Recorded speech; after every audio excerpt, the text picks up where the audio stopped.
जी, अस्सलाम वालेकुम बच्चों। बच्चों ये जो लेक्चर है ना ये काफ़ी ज़्यादा इम्पोर्टेंट है और इसमें जो कुछ हम करेंगे वो कोई ज़्यादा मुश्किल भी नहीं है। मैं पहले आपको पता है बता देता हूँ तो इम्पोर्टेंट भी बहुत ज़्यादा है, मुश्किल भी इतना नहीं है और इंटरेस्टिंग भी बहुत है। तो इस लिहाज से सारे इसमें प्लस पॉइंट्स हैं, बोरिंग भी नहीं है, कुछ नहीं। क्या हम करने लगे? सबसे ज़्यादा इम्पोर्टेंट इस वजह से है कि देखो आप ऐप्स बनाते हो तो आपका मकसद उनसे अर्निंग करना होता है। आप ऐप से कैसे अर्निंग कर सकते हो और उस हवाले से हम आज इस लेक्चर में बात करेंगे। देखो एक तो ये है कि आप ऐप्स बनाओ किसी और के लिए बनाते हो, उससे जो भी प्रोजेक्ट बेसिस पे आप आपके साथ डिसाइड होता है या मंथली बेसिस पे डिसाइड होता है, आप ऐप दूसरे के लिए बनाते हो उसकी रिक्वायरमेंट के अकॉर्डिंग। तो वो उसने आपको दिया, आपने प्रोजेक्ट डिलीवर किया, उसने आपको अमाउंट दी, ख़त्म बात। लेकिन क्या आप अपनी ऐप्स बनाकर प्ले स्टोर पे पब्लिश करके क्या उनसे अर्निंग कर सकते हो? जी बिल्कुल कर सकते हो। इसमें 3 तरीके हैं जिससे आप अपनी ऐप से अर्निंग कर सकते हो, या दूसरा भी कोई आपसे बनवाता है तो इन कई दफ़ा इन तीनों तरीकों में से कोई ना कोई इंटीग्रेट करवाता है कि जी मुझे इस किस्म की ऐप चाहिए, क्योंकि अगला भी आपसे कई अर्निंग बेस के लिए वो ऐप बनवाना चाहते हैं। देखो एक तो तरीका ये है पेड ऐप्स, इन ऐप परचेजेस, और तीसरी बात एडवर्टिजमेंट्स। पेड ऐप्स क्या है जी? ये 3 मोनेटाइजेशन मेथड्स हैं कि आप ऐप से कैसे अर्न कर सकते हो। पेड ऐप्स ये कि ज़ाहिर बात है आप कोई ऐप बनाते हैं और स्टोर पे उसे एज पेड ऐप आप रख लेते हैं। जो भी आपकी ऐप को इंस्टॉल करना चाहेगा, यूज़ करना चाहेगा, उसको पहले प्ले स्टोर को पे करना होगा और वो आप एक प्राइस सेट करके बता देंगे कि जी इतने की ऐप आपने सेल करनी है। तो गूगल उसमें अपना कुछ कमीशन रखेगा और बाकी पेमेंट आपको दे देगा कि जी ये आपकी ऐप सेल हुई। अक्सर लोग इसमें हेजिडेंट इस लिहाज से होते हैं कि यानी कि आप भी देखो, मेरा नहीं ख्याल आपने कभी कोई ऐप जो है ना पेड इंस्टॉल की होगी कभी, जो भी आप यानी कि फ्री जुगाड़ ढूंढते होते हो तो अक्सर। लेकिन एशियन साइड पर ये ट्रेंड ज़्यादा है फ्री ऐप्स का।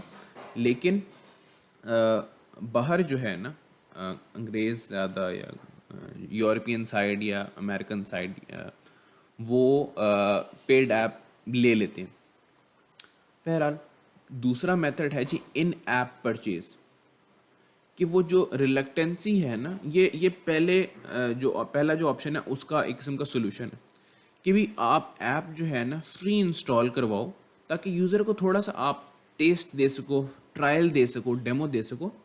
और फिर उसके अंदर जो है ना आप यूज़र से कहते हो कि जी अब ये फीचर्स हैं, यानी कि कुछ फीचर्स आप फ्री रहने देते हो जी, फ़लाँ फीचर्स आपको चाहिए तो आपको कोई मंथली सब्सक्रिप्शन देनी पड़ेगी या ईयरली सब्सक्रिप्शन देनी पड़ेगी, या आप उसको वन टाइम चार्ज कर लेते हो कि जी आप ये आपको इसका प्रो चाहिए, फीचर्स चाहिए तो आप इसको ये premium features, pro features, plus features, VIP subscription कोई कह लेता है, मुख्तलिफ नाम है।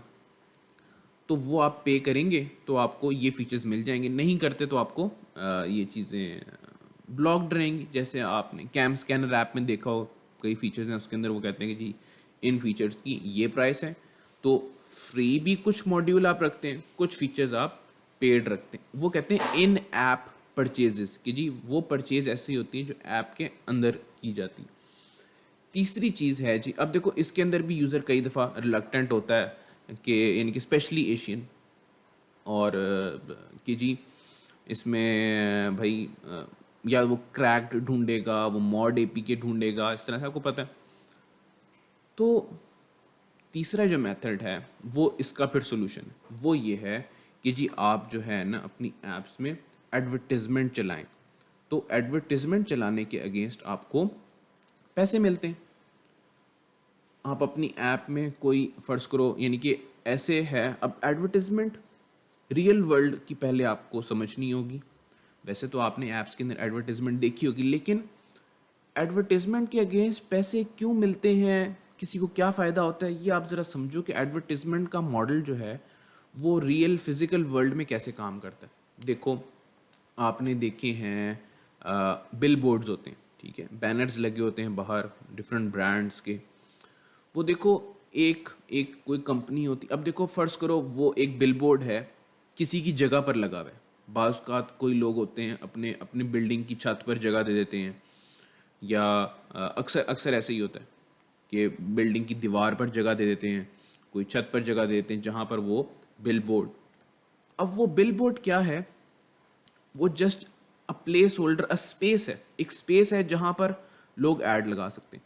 अब वो जिसने वो स्पेस दी हुई है ना, वो रेंट पर देता है कि जी मेरा ये बिलबोर्ड है, यहाँ पर जिसने भी ऐड लगाना है, मैं फ़र्ज़ करूँ 15 दिन यहाँ पर ऐड लगाने के, कोई भी आप बैनर प्रिंट कराएं, यानी कि वो ज़ाहिर बात है जो भी उसका साइज़ होगा उतना आप प्रिंट कराएं, यहाँ पर लगाएं, मेरी जगह है, ठीक है, यहाँ पर आप मेरी जगह पर आप बैनर लगाएं, तो जो है ना मैं 15 दिन के इतने चार्ज करूँगा, 7 दिन के, वो दिनों के हिसाब से जो उसका पैकेज हो, 15 दिन के इतने चार्ज होंगे, महीने के इतने चार्ज होंगे, फिर वो ब्रांड से और चार्जेस हैं, नॉन ब्रांड से और चार्जेस हैं। लेकिन ऐड लगाने के लिए ना कोई लोग अपनी जगह देते हैं, दैट इज़ द कॉन्सेप्ट, ठीक है।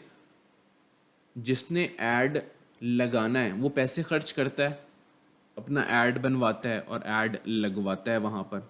वो भी लोग मौजूद हैं जो कि ऐड उसमें प्रिंट कर रहे हैं, ऐसे भी लोग बीच में मौजूद हैं जो वहाँ पर ऐड लगाते हैं, और फिर जिसकी जगह होती है वो उसमें जस्ट एक कमीशन लेते हैं, किराया लेते हैं। अब उसके कॉरेस्पॉन्डिंग पैसा लगा कौन रहा होता है, जिसने अपना इश्तिहार चलवाना है, लगवाना है, और उसमें डिफरेंट लोग उससे अपना हिस्सा ले रहे होते हैं, और मेनली जिसकी जगह होती है उसको किराया। अब इसी तरह से जब टीवी के ऊपर जब डिजिटल एड्स चलते हैं, वहाँ पर क्या हो रहा होता है कि फ़र्ज़ करो कोई आप ड्रामा देख रहे हो, कोई प्रोग्राम देख रहे हो, अब वो प्रोग्राम वाला क्या कहता है, जो भी चैनल वाला होता है, वो चैनल का जो एयर टाइम है ना, ठीक है ना, ARY चैनल है, हम चैनल है, जो भी चैनल्स हैं, हर किसी का एयर टाइम है ना, वो कहते हैं कि जी इतने मिनट का मैं आपको स्लॉट दे सकता हूँ ऐड चलवाने का, आप मुझे ऐड दें, मैं इतनी देर के लिए आपका ऐड चलाऊंगा। सेकंड्स के हिसाब से भी पैसे होते हैं कि जी 30 सेकंड का ऐड होगा, तो यानी कि मैं आपको 30 सेकंड्स की स्पेस दे रहा हूँ, ठीक है। अब वो जैसे पहले स्पेस रियल वर्ल्ड में फिजिकल स्पेस होती है, टीवी की स्पेस में डिजिटल स्पेस होती है, एयर टाइम होता है कि जी 30 सेकंड आपका ऐड चलेगा, यानी कि और उस दौरान आप यानी कि इतने दिन के लिए चलेगा, इतने इतने टाइम फलां फलां टाइम पर चलेगा, और हम आपसे इतने पैसे लेंगे। इसी तरह से ड्रामास चल रहे होते हैं, कोई प्रोग्राम्स चल रहे होते हैं, उनके दरमियान में एड्स आ रहे होते हैं, तो वो प्रोग्राम्स भी उससे अर्न कर रहे होते हैं, वो चैनल उससे अर्न कर रहा होता है कि ऐड चलवाने वाला कहता है यार फलां ड्रामे के दौरान मेरा ऐड चला दें, कोई कहता है जी मेरा 9 बजे की न्यूज़ से पहले ऐड चला दें, 9 बजे की न्यूज़ के दरमियान में मेरा ऐड चला दें। तो वो जितना एक टाइम हो जिसमें इनके हर टाइम के लिहाज से, मुख्तलिफ टाइमिंग के लिहाज से मुख्तलिफ कॉस्ट होती है कि जी कोई ऐड अगर रात को 3 बजे चल रहा है, कितनी एक ऑडियंस होगी, उसका रेट कम हो। लेकिन अगर कोई जो ऐड है वो 9 बजे की न्यूज़ से पहले चल रहा है, तो उस वक्त मेजर अमाउंट ऑफ ऑडियंस होगी। फिर ये भी देखना होता है कि भी मेरी जो प्रोडक्ट है, जो जिसका मैंने इश्तिहार चलवाना है, तो उसकी जो टारगेट ऑडियंस है वो किस वक्त टीवी देखती है। क्या अगर फ़र्ज़ करो मैं कोई बच्चों के लिए, या फ़र्ज़ करो मैं कोई ख़वातीन के लिए मेरी कोई प्रोडक्ट है, ठीक है ना, कोई ब्रांड है कपड़ों का मेरा, या कोई इस तरह की कोई चीज़ है, कोई ज्वेलरी की कोई मेरा ब्रांड है, तो ख़वातीन अमूमन कम न्यूज़ देखती हैं एज़ कम्पेयर टू मेल्स। तो उस लिहाज से मैं चाहूँगा कि यार मैं अगर ऐड ड्रामास के दौरान अपना चलवाऊँ ना, तो ज़्यादा चांस है कि जो मेरी टारगेट ऑडियंस है वो देख रही होगी, 100% नहीं, बट मेजॉरिटी, मेजर चांस है। तो बहरहाल इस बेस पर आप ऐड स्पेस लेते हो उस चैनल से, और फिर वो आपको उसका रेंट चार्ज करते हैं। कमिंग टू एप्स, देखिए आप ऐप डेवलपर हैं, आप अपनी ऐप के अंदर स्पेस रिजर्व करते हैं एड प्लेसमेंट्स के लिए। आप कहते हो यार ये मेरी जगह है, ये मेरी ऐप है, देखो इतने लोग इस्तेमाल कर रहे हैं, ठीक है, तो मैं उसके अंदर ये स्पेस रिजर्व करता हूँ, जिसने इश्तिहार यहाँ पर चलवाना है ना, मेरी ऐप में चाहता है कि जी उसका इश्तिहार चले, मैं उसका किराया वसूल करूँगा, ठीक है। This is how advertisements work. जितने ज़्यादा लोग आपकी ऐप के थ्रू ऐड देखेंगे, आपको उतना ज़्यादा उसका कमीशन मिलेगा, ये काम होता है। अब देखो जिस तरह से, जैसे मैंने टीवी की एग्जांपल, जितना प्रीमियम टाइम होगा कि जिसमें ऑडियंस ज़्यादा होगी पैसे उतने ज़्यादा होंगे। फिर इसी तरह से जो फिजिकल बिलबोर्ड्स होते हैं, आपको तो यार ऐसी जगह जहाँ पर लोगों की ज़्यादा नज़र पड़ती है, वो ज़्यादा वाज़े नज़र आता है, ऐसी लोकेशन है जहाँ से लोग ज़्यादा गुजरते हैं, उसके ज़्यादा पैसे होते हैं।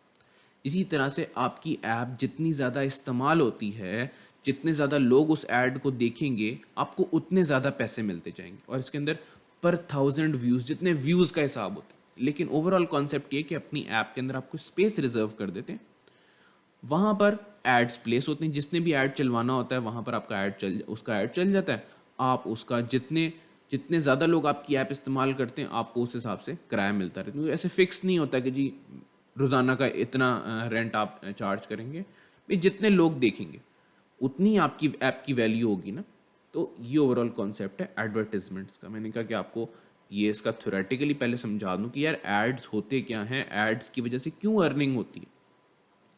क्योंकि जो एडवर्टाइज़र है ना, जिसकी कोई प्रोडक्ट है, वो चाहता है कि मैं अपनी टारगेट ऑडियंस तक पहुंच सकूं।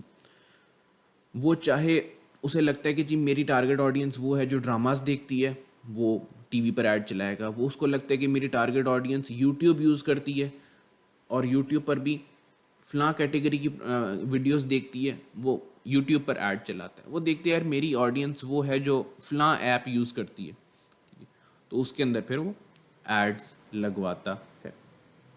अब होता क्या है, अब हमने डिसाइड किया यार हम अपनी ऐप में ना एड स्पेस रिजर्व करेंगे। भाई पब्लिशर जो, अच्छा इसमें दो कॉन्सेप्ट होते हैं, एक होता है एडवर्टाइज़र, एक होता है पब्लिशर। ये दो टर्म्स आपको बहुत ज़्यादा सुनने को मिलें, क्योंकि एड्स के हवाले से मैं डायरेक्टली जंप कर लूँ ट्यूटोरियल पर कि जी ये वाला कोड लिखना ऐसे होगा, तो बड़ा आसान है वो करना। लेकिन ये, और वो आपको बहुत से ट्यूटोरियल मिल जाएंगे, लेकिन ये जो कॉन्सेप्ट है ना ओवरऑल मोनेटाइजेशन मेथड है एड्स वाला, ये मैं आपको क्लियरली आपका कॉन्सेप्ट जो है ना वो क्लैरिफाई करना चाह रहा हूँ कि एक दफ़ा आपको समझ आ जाए कि यार ये बिजनेस मॉडल है क्या, ठीक हो गया। इस वजह से ये सारी बात कर रहा हूँ। अच्छा, अब आपने एज ऐप डेवलपर आपने सोचा कि यार मैं अपनी ऐप को ना, ऐप से पैसे कमाने हैं, तो इसमें ना मैं स्पेस रिजर्व कर देता हूँ, यहाँ एड्स चला करेंगे तो मुझे कमाई होगी। जो अपनी एड स्पेस दे रहा होता है ना, वो पब्लिशर होता है, ठीक है। आप ऐप पब्लिश करते हो ना, उसमें एड्स पब्लिश होते हैं, एड्स डिस्प्ले, आप होते हो पब्लिशर। दूसरा होता है एडवर्टाइजर, जिसने अपना ऐड चलवाना है। For example G J dot brand है, स्टाइलो ब्रांड है, बाटा ब्रांड है, सर्विस ब्रांड है, बेशुमार ब्रांड्स हैं, फिर पेंट्स के ब्रांड एंड सो ऑन। जिसने अपना ऐड चलवाना है, एडवर्टाइज करवाना है, वो होता है एडवर्टाइजर। ये दो पार्टीज होती हैं। अब इनके दरमियान में कम्युनिकेशन कैसे हो। मैं पब्लिशर हूँ, किसी एडवर्टाइज़र को क्या पता कि जी मैं अवेलेबल हूँ, मुझसे कांटेक्ट कैसे करें। और नॉट जस्ट दैट, अब देखो लोकल ब्रांड मुझसे कांटेक्ट कर लेगा। फॉर एग्जांपल जी मैंने कहीं पर इश्तिहार लगा दिया, लोकल ब्रांड्स ने मुझसे कांटेक्ट कर लिया। मेरी ऐप, अगर फ़र्ज़ करो कि पाकिस्तानी ब्रांड है, फ़र्ज़ करो खाड़ी है, मिसाल के तौर पे कोई भी पाकिस्तानी ब्रांड है, पाकिस्तान में सिर्फ उसकी सेल है, उसका ऐड मैंने, उसने मुझे ऐड दिया, मैंने लगा दिया मिसाल के तौर पे। तो जब मेरी ऐप सिर्फ पाकिस्तान में तो यूज़ नहीं हो रही, मेरी इंटरनेशनली यूज़ हो रही। अब अगर यूके में वो ऐड देखा जा रहा है, यूएसए में वो ऐड देखा जा रहा है, वो उस ऐड को देखकर क्या करें। ऐड लगाने का मकसद तो उस बिज़नेस का ये है ना कि उसकी सेल्स में इजाफा हो। उसको सिर्फ शौक तो नहीं होता ऐड लगाने का, उसका मकसद होता है कि लोगों को मेरी प्रोडक्ट्स के बारे में, मेरी सर्विसेज के बारे में पता चले और लोग उन्हें परचेज़ करें। तो अगर एक पाकिस्तानी ब्रांड का ऐड यूएसए में शो हो रहा है, उस ऐड पर वो लोग क्लिक भी करेंगे तो कैसे परचेज़ करेंगे, वो तो पाकिस्तानी ब्रांड है। तो उससे बेहतर ये होगा कि जब ऐड यूएसए में चल रहा है तो वहाँ पर मेरी तो स्पेस है, वहाँ पर अगर यूएसए का ब्रांड का इश्तिहार लगेगा और यूएसए के लोग देख रहे होंगे, तो वो ज़्यादा चांस है कि उनको सेल मिलेगी। यही तो बात है कि ये इस डिजिटल मीडियम की, कि आप जिस मुल्क में आपकी ऐप इस्तेमाल हो रही हो वहीं का एडवर्टाइज़र होता है, वहाँ की ऑडियंस होती है, बीच में आप पब्लिश करवा रहे होते हो कि ऐड को उसकी ऑडियंस तक शो करवा रहे होते हो। तो वो आप आपकी ऐप की फंक्शनलिटी भी यूज़ कर रहे हैं, साथ साथ आपको उसके पैसे भी मिल रहे हैं अपनी एड स्पेस देने के। तो भाई पूरी दुनिया के एडवर्टाइज़र से मेरा कांटेक्ट कैसे होगा? तो ऐसा फिजिबल नहीं है। इसके लिए क्या होते हैं, दरमियान में एड नेटवर्क्स होते हैं जो कि ये काम करते हैं। होता कि एड नेटवर्क्स इंटरनेशनली काम कर रहे होते हैं। मिसाल के तौर पे गूगल का एक एड नेटवर्क है जो कि मोबाइल ऐप्स के लिए आपको पता ही होगा, एडमोब के नाम से, ठीक है ना, ADMOB, ads for mobile type, इस तरह से उन्होंने शॉर्ट फॉर्म बनाई, एडमोब। एडमोब वो दरमियान में एड नेटवर्क है। उसका क्या काम होता है, जो पब्लिशर्स हैं जिनकी एप्स होती हैं वो भी उस एड नेटवर्क में रजिस्टर्ड हो जाते हैं। जो एडवर्टाइज़र हैं जो अपना एड चलवाना चाहते हैं वो भी उस ऐप में उस एड नेटवर्क के साथ रजिस्टर हो जाते हैं। ठीक हो गया। अब वो जो एड नेटवर्क है ना, सॉरी, वो जो एडवर्टाइज़र है वो ना एड नेटवर्क को अपनी रिक्वायरमेंट्स बताता है कि जी मेरा ये ब्रांड है, मेरा ये इश्तिहार है, मैं चाहता हूँ फलानी फलाने कंट्री में मेरा ऐड चलना चाहिए। कोई कोई ऐसा भी हो सकता है कि जी कोई ब्रांड है जो चाहता है मेरा मुख्तलिफ ममालिक में ऐड चले, ओके। कोई ब्रांड है कहते हैं सिर्फ मेरा USA में ऐड चले, कोई ब्रांड है कहते हैं मेरा UK में ब्रांड ऐड चले, वो कहते हैं सिर्फ मेरा पाकिस्तान में चले। तो वो सारी डील, सारी अपनी रिक्वायरमेंट्स बता देता है उस एड नेटवर्क को, ठीक है। क्योंकि मसला क्या था, एडवर्टाइजर और जो पब्लिशर था ना उसके दरमियान में गैप था। उस गैप को फिल कैसे करना है इंटरनेशनल लेवल पर। तो उसको बता दिया एड नेटवर्क को एडवर्टाइजर ने। एडवर्टाइजर ये भी बताया था भाई मेरा बजट इतना है, मैं इतने पैसे खर्च कर सकता हूँ और मुझे अपना ऐड इतने दिनों के लिए चलवाने। जैसे बिल बोर्ड की एग्जांपल दी, वो बताते हैं कि जी मैंने 15 दिन के लिए अपना ऐड लगाना है, यहाँ पे 30 दिन के लिए लगाना है, सो ऑन। वो चेंज हो जाते हैं फिर। तो एडवर्टाइज़र बताता है कि रोज़ाना कि मैं इतने पैसे खर्च कर सकता हूँ, ये मेरा बजट है, या मेरा इतने 7 दिन मैंने ऐड चलाना है, फ़लाँ फ़लाँ कंट्रीज़ में चलाना है, फ़लाँ कैटेगरीज़ में चलाना है, तो ये आप चलवाओ। अब एड नेटवर्क कहता है ठीक है जी हो जाएगा। कैसे हो जाएगा? उसके पास एडवर्टाइज़र्स का एक नेटवर्क होता है। एडवर्टाइज़र सारे उस नेटवर्क के साथ जुड़ गए ना, पब्लिशर्स भी वहाँ आकर कांटेक्ट करते हैं। नेटवर्क कहता है ठीक है जी हो जाएगा।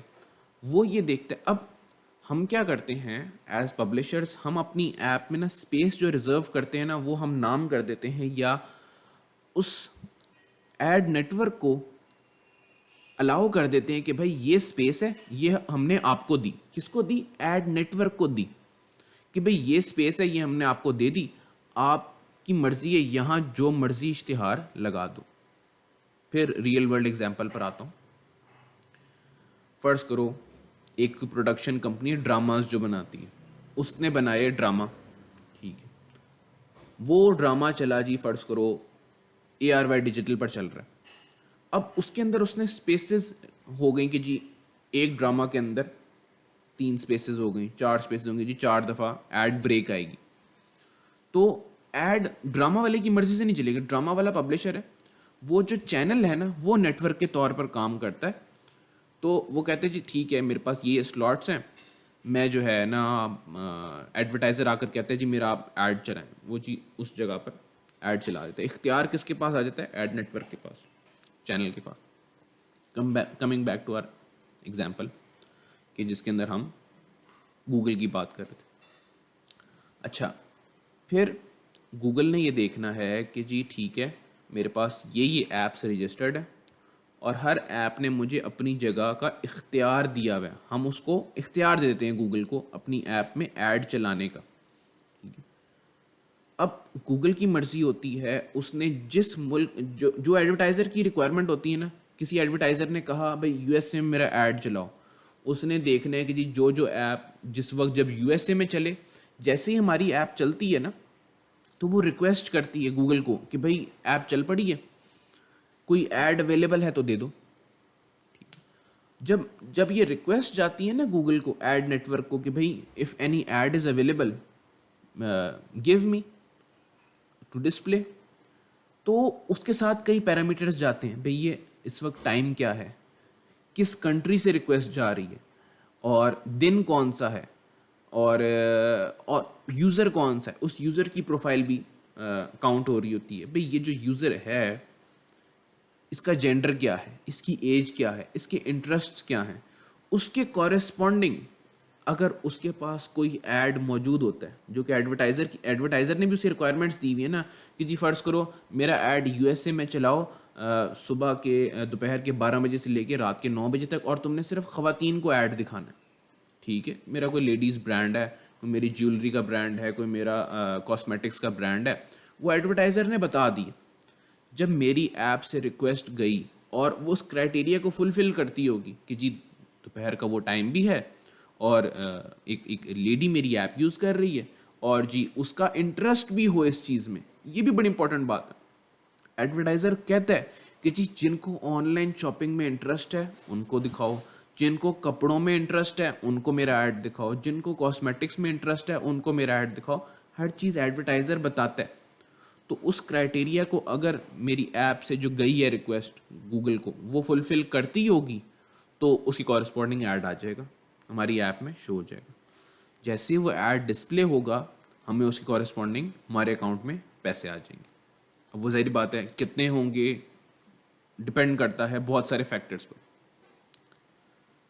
जो गूगल का है ना मैट्रिक्स या जो रेट जिसको कह लो, ठीक है ना, कि एक दफ़ा जब एक ऐड शो होता है ना, एक दफ़ा हमारी रिक्वेस्ट जाती है, ठीक है, पहले रिक्वेस्ट जाती है हमारी ऐप से गूगल को या एड नेटवर्क को, सारे पैरामीटर्स को देखते हुए वो एनालाइज करता है क्या मेरे पास इस क्राइटेरिया कॉरेस्पॉन्डिंग कोई ऐड अवेलेबल है या नहीं।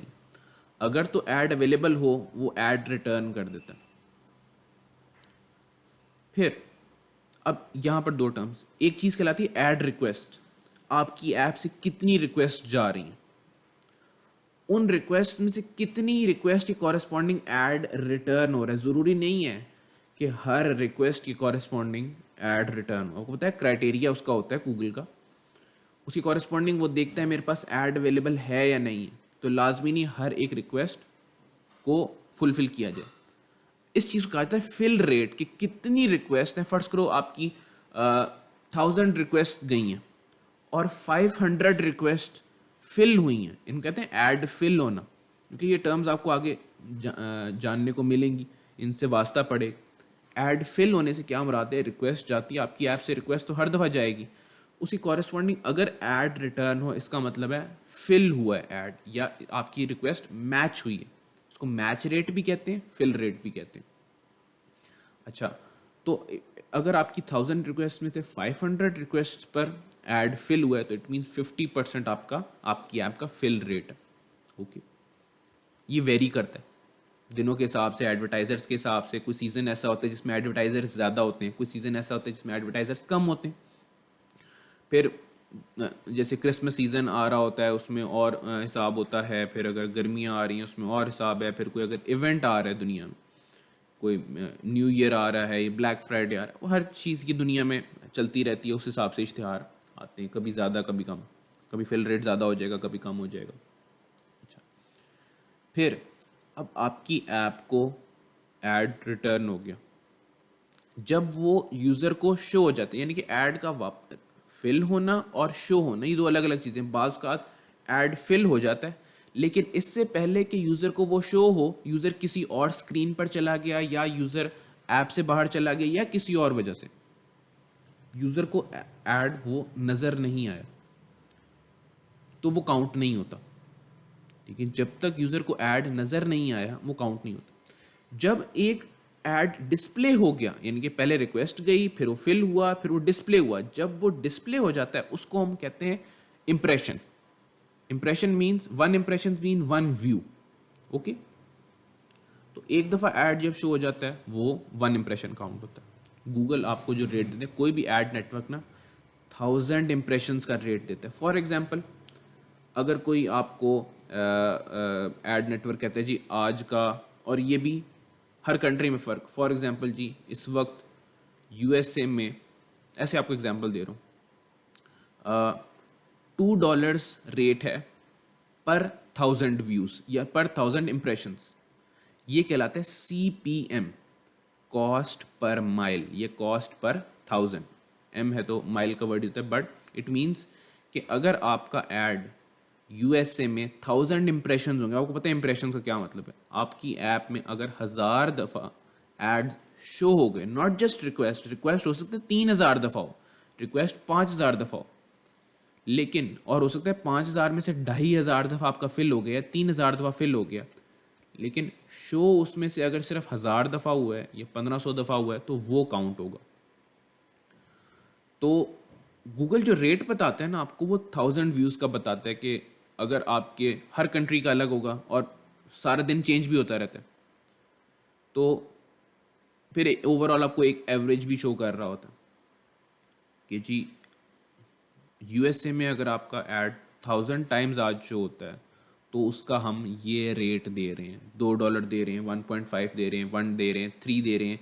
ये चेंज होता रहता है depending on different countries. USA UK का रेट अच्छा होता है, USA UK New Zealand Australia सैडी countries का, कनाडा, इनका रेट अच्छा होता है। रेट अच्छे से मुराद यहाँ पर अगर आपका 1000 व्यूज़ होंगे आपको अच्छा रेट मिलेगा। अगर आपके 1000 इम्प्रेशंस पाकिस्तान में होते हैं तो समझो ना होने के बराबर, यह बहुत कम मिलता है रेट। फर्स्ट करो 0 पॉइंट समथिंग होगा मे बी। इसी तरह इंडिया में कुछ और रेट होगा, बांग्लादेश में। ये Tier 3 कंट्रीज़ कहलाती हैं, यानी कि कैटेगरीज बनी हुई हैं। एक कहलाते हैं Tier 1 countries, Tier 2 countries, Tier 3 countries. Tier 1 countries में आ जाती हैं ये UK, USA, Canada, Australia, New Zealand, European कुछ कंट्रीज़। फिर टीयर इनका रेट सबसे अच्छा होता है, यानी कि इनमें एड्स दिखाने के आपको पैसे सबसे ज़्यादा मिलते हैं इम्प्रेशंस के साथ। 1000 इम्प्रेशंस का जो रेट है ना वो सबसे ज़्यादा। फिर आती हैं Tier 2 कंट्रीज़। Tier 2 कंट्रीज़ में जो गल्फ़ कंट्रीज़ हैं, एमिरेट्स हो गया, यानी कि ये दुबई, अबू धाबी, ये कंट्रीज़ हो गई यूएई की। उसके अलावा सऊदी अरेबिया हो गया, ये गल्फ़ कंट्रीज़ कहलाती हैं। इन कंट्रीज़ का रेट उसके बाद सेकंड नंबर पर आ जाता है।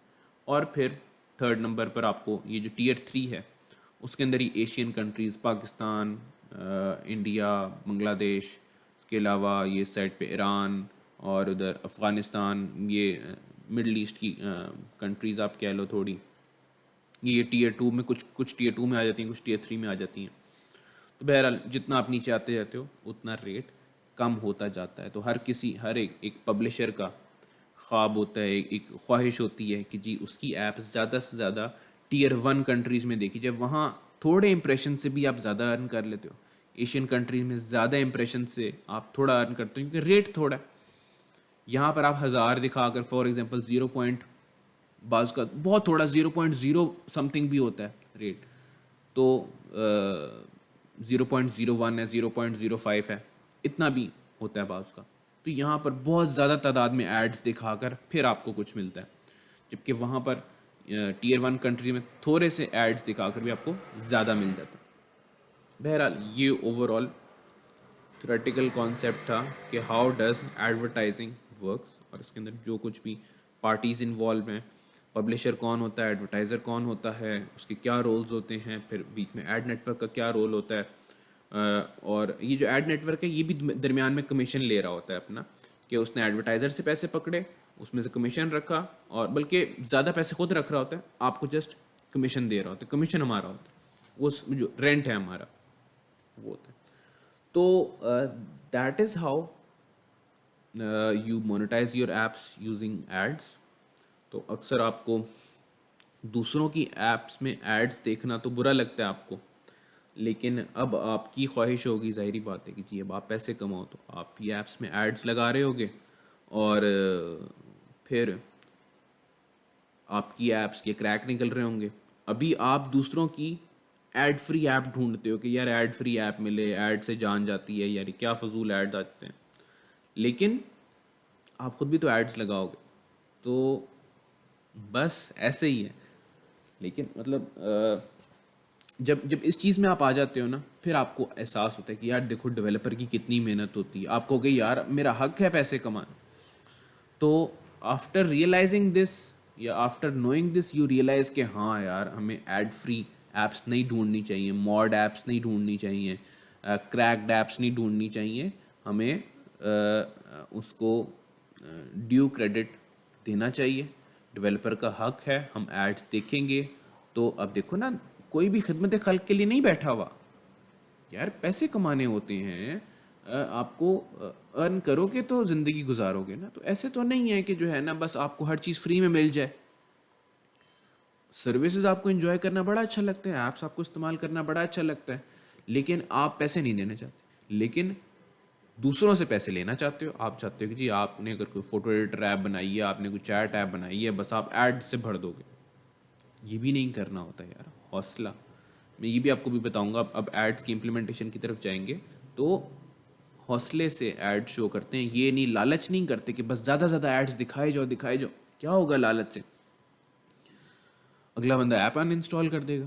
ठीक है, अब देखो ना वो जो मुर्गी की एग्जांपल है कि जो सोने का अंडा देती है, तो वो उससे इंतज़ार नहीं होता था ना कि रोज़ाना एक अंडा मिल रहा है। ठीक है, उसने कहा जी मुर्गी जो है ना, मैं काट देता हूँ, अंदर से सारे अंडे निकल आएंगे। ठीक है, तो लालच हमेशा वही चीज़ यहाँ पे अप्लाई होती है कि जी आपने एक ऐप बना ली, आप कहते हो इसमें इतने एड्स लगे हों, इतने एड्स लगे हों कि जो है ना जल्दी जल्दी मेरे इंप्रेशंस बढ़ें। एक स्क्रीन पे मैं 4 4 एड्स लगा दूं, हर एक स्क्रीन पर जा रहे हैं, फुल स्क्रीन एड्स में शो कर दूं, और जो है ना मैं जल्दी अमीर हो जाऊंगा। से लॉन्ग टर्म सोचते हैं, ज़्यादा लोग हों, कम एड्स हों, कोई बात नहीं, कम एड्स भी होंगे लेकिन ज़्यादा लोग देखेंगे तो आपको उसमें भी मिल जाएगा। फिर दूसरी ऐप बना लो, तीसरी ऐप बना लो, थोड़े थोड़े एड्स हों मिलकर। लेकिन ये तो नहीं कि आपको एक ब्रांड भी बनना होता है। ये तो नहीं कि आप जो है ना बस एक ही ऐप को भरे जा रहे हो, ज़रा यूज़र कहीं पर हाथ ही लगाता है तो वो ऐड आ जाता है। आपका तो दिल करता है बस यूज़र कुछ सोचने लगे ना, पहले ही ऐड दे दो। वो सोचने लगे कि बटन पे क्लिक करता हूँ, पहले ही जो है ना ऐड दे दो। हौसला करते हैं, ठीक है, यूज़र का ख्याल करते हैं। आप भी यूज़र हो, आपको एड्स पसंद नहीं, किसी को भी पसंद नहीं होते, लेकिन इसलिए तमीज़ से ऐड शो करते हैं, भर नहीं देते। बहरहाल जी, ये हो गई सारी उसकी थ्योरेटिकल कहानी, हमने आधा घंटा इस पर लगा दी है। अब जी, अब देखो वो जो ऐड नेटवर्क्स हैं ना, वो बहुत सारे हैं, बहुत सारे। एडमॉब तो गूगल तो एक एग्जांपल दी ना, इसी तरह जो मोस्ट पॉपुलर है एक गूगल है और फेसबुक है। इन दोनों के अपने ऐड नेटवर्क्स हैं, ये दोनों मेनली जाइंट्स हैं। उसके अलावा अमेज़ॉन का भी ऐड नेटवर्क है, यूनिटी कंपनी है जो गेम्स इंजन बनाती है, उसका अपना ऐड नेटवर्क है। याहू कंपनी का ऐड नेटवर्क था, उन्होंने बंद कर दिया। ट्विटर कंपनी का अपना, याहू कंपनी का जो ऐड नेटवर्क था उसका नाम था फ्लरी, FLURRY, उन्होंने बंद कर दिया। उसके अलावा अपना ट्विटर कंपनी का ऐड नेटवर्क था, वो भी तकरीबन उन्होंने बंद कर दिया, मोपब के नाम से। उसमें बस मीडिएशन होती है, मेरे कुछ हद तक चल रहा है।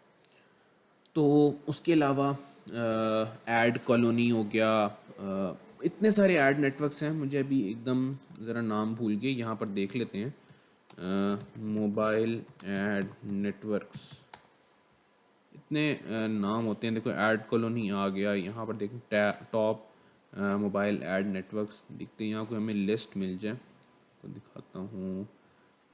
ये वाले नहीं, मज़े के ऐड नेटवर्क्स नहीं लिखे हुए यहाँ पर। मे बी ये इतने सारे जिनके जो है ना वो आयरन सोर्स, ये एक थोड़ा कुछ हद तक बड़ा। फिर एक और था वुंगल के नाम से, उसके भी ऐड नेटवर्क्स हैं, ऐड नेटवर्क है उसका। उसके अलावा और क्या है, ये आगे जी गूगल, फिर ऐप11। हाँ, ये अच्छे नाम लिखे हुए हैं कि गूगल, फेसबुक, ये बड़े नाम हो गए। उसके बाद ऐप11 है, आयरन सोर्स है, और कौन से, यूनिटी एड्स की बात कर रहा था। अब ये टिकटॉक एड्स भी कोई नए आ गए हैं, ट्विटर क्या कुछ बता था। आयरन सोर्स, फिर मिंटीग्रल, वुंगल एड्स। उसके अलावा और कौन से हैं, ये सारे हैं जो मैंने यूज़ किए हैं। टैप जो है ये मैंने यूज़ किया हुआ है। फिर भी स्नैपचैट एड्स, और इनका आइडिया नहीं कि स्नैपचैट ने भी अपना ऐड नेटवर्क और टिकटॉक ने भी अपना ऐड नेटवर्क दे दी। ज़ाहिर बात है वो भी कमाना चाहते हैं उसको यूज़ करके। और क्या है, और भी कई ऐड नेटवर्क्स हैं जो मैंने यूज़ किए हुए। कोई एक सी से नाम होता था, वो भी था।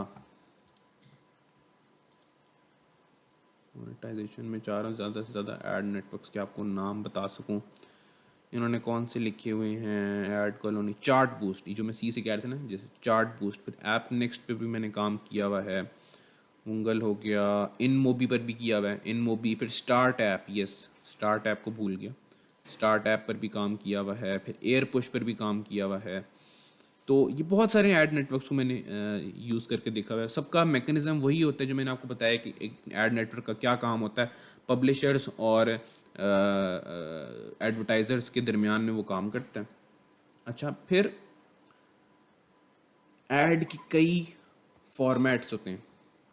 ठीक है, आपने ऐप्स में देखा होगा कुछ एड्स होते हैं जो कहीं बॉटम पर इतना सा पट्टी शो हो रही होती है, वो कहलाते हैं बैनर एड्स। बैनर में भी मुख्तलिफ साइज़ आ गए हैं।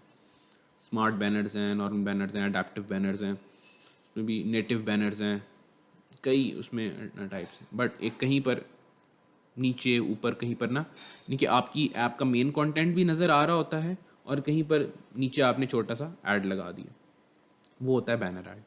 एक होता है फुल स्क्रीन ऐड जो पूरी स्क्रीन पर डिस्प्ले, आपने किसी बटन पर क्लिक किया, पूरी स्क्रीन पर एक पॉपअप, एक पूरा स्क्रीन पर ऐड डिस्प्ले हो गया, उसको फुल स्क्रीन एड्स भी कोई कहता है। और मेनली उसके लिए जो वर्ड है ना, मैं अगर आपको प्रोनाउंस करने में आपको शायद समझ, इंटरस्टिशियल एड्स होते हैं। अगर यहाँ पर ये देखो, ये स्पेलिंग होते हैं। ठीक है, एक तो ये हो गया banner ad. Banner ads can be displayed anywhere in the layout. ठीक है, interstitial ads cover the interface of the app they are appearing at. ठीक है, वो फुल स्क्रीन जो ऐड होते हैं ना, उसको इंटरस्टिशियल एड्स कहते हैं। बहुत से लोग मैंने ऐसे देखे जिनको ये लफ्ज़ बोलना नहीं आता, उनको प्रोनाउंस नहीं करना आता, लेकिन उनकी ऐप्स में लगे हुए हैं और वो उससे बहुत अच्छा अर्न कर रहे हैं। कोई इंटरस्टिटल कहता है, कोई कोई कुछ बोल देता है इसको, उनको लफ्ज़ भी नहीं बोलना आता, लेकिन वो इससे कमा रहे हैं। मेरा इंटरस्टिशियल हो गया। फिर उसके अलावा जो एक कुछ वीडियो एड्स होते हैं। ठीक है, मेनली ये जो मोस्ट कॉमन है वो होते हैं बैनर एड्स और इंटरस्टिशियल एड्स। ठीक है, फिर जो तीसरी चीज़ अब पॉपुलर हुई हुई है कुछ अरसे से, वो होते हैं नेटिव एड्स। अब नेटिव एड्स क्या होते हैं, आपको कैसे समझाऊं। नेटिव एड्स ये होते हैं कि आपकी जो ऐप है ना, उसके फ्लो का हिस्सा बन जाते हैं। फॉर एग्जांपल जो फेसबुक शो करता है ना आपको एड्स, वो एक लिहाज से नेटिव एड्स है। देखो, फेसबुक की आप फीड देख रहे हो और उसके अंदर आपको आपको कोई फ्रेंड की पोस्ट नज़र आई, आपको किसी अपने जानने वाले की पोस्ट नज़र आई, फिर कोई आपने पेज लाइक किया होता उसकी पोस्ट नज़र आई, फिर एक आपको पोस्ट नज़र आती है जिसके ऊपर लिखा होता है स्पॉन्सर्ड। होती वो पोस्ट ही है, यानी कि पोस्ट की लिस्ट में एक और पोस्ट, लेकिन वो ऐड होता है। ठीक है, ऐसा ऐड जो आपकी ऐप की तरह का ही दिखे, ठीक है, उसका लेआउट आपकी ऐप की तरह का ही हो और आपके ऐप के फ्लो का हिस्सा बन जाए, वो कहलाता है नेटिव ऐड। यानी कि नेटिवली आपकी ऐप की तरह का वो दिखता है। जब हम बैनर एड्स और इंटरस्टिशियल एड्स शो करते हैं ना, उसके अंदर एड नेटवर्क ना हमें बैनर का इमेज भेजता है, हमने वो एज इट इज़ शो कर देना होता है अपनी ऐप में।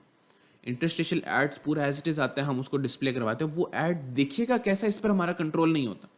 लेकिन जो नेटिव ऐड है ना, उसके अंदर हमारे पास कंट्रोल होता है कि वो ऐड दिखेगा कैसा, हम उसको डिज़ाइन कर सकते हैं, अपनी ऐप के मुताबिक उसको डिस्प्ले करवा सकते हैं। बहरहाल थोड़ा सा बैनर और इंटरस्टिशियल की निस्बत नेटिव एड्स को इम्प्लीमेंट करना थोड़ा सा मुश्किल, स्लाइटली। बट मैं जो आपको करवाऊंगा, मैं आपको बैनर एड्स और इंटरस्टिशियल करवाऊंगा, और नेटिव एड्स आपकी अंडरस्टैंडिंग को मैं छोड़ूंगा कि आप इसको प्रैक्टिस करो, ट्राई आउट करो। डॉक्यूमेंटेशन में सारा कुछ लिखा हुआ है, कोई इतना ज़्यादा मुश्किल नहीं है। तो बट थोड़ी सी आपकी एक्सरसाइज के लिए मैं उसको छोड़ूंगा। बहरहाल, तो अब हम मूव करते हैं। अब देखो, जो भी ऐड नेटवर्क होगा ना, उसकी अपनी डॉक्यूमेंटेशन गिवन होती है। उस डॉक्यूमेंटेशन को जाकर पढ़ते हैं और उसने तरीका बताया होता है कि जी बैनर ऐड कैसे लगाना है, इंटरस्टिशियल एड्स कैसे लगाना है। आपको पहले प्लान करना होता है कि जी आपको किस किस किस्म के एड्स चाहिए, तो वो उस कंपनी के आपको डॉक्यूमेंटेशन में मिल जाता है। तो अब हम क्या करने लगे हैं, हम यूज़ करेंगे जो मोस्ट पॉपुलर नेटवर्क है एड मोब, उसके एड्स इम्प्लीमेंट करेंगे। और जो आपको उसका मैकेनिज़्म समझ आ जाएगा, तो आपको मैकेनिज़्म समझ आ जाएगा कि किसी भी नेटवर्क के एड्स कैसे लगाए जाते हैं। एक ही मैकेनिज़्म होता है तकरीबन तकरीबन। ठीक है, अच्छा जी, तो आप गूगल पर जाकर लिखें, डॉक्यूमेंटेशन के साथ स्टार्ट करेंगे। ये चीज़ याद करने वाली चीज़ नहीं, AdMob getting started Android, ये आप क्यूरी लिखें, एडमोब गेटिंग स्टार्टेड एंड्रॉयड। ठीक है, क्योंकि एड मॉब iOS में भी लगता है डिफरेंट, चाहे फ्लटर पर भी लगेगा, डिफरेंट प्लेटफॉर्म्स पर लगता है।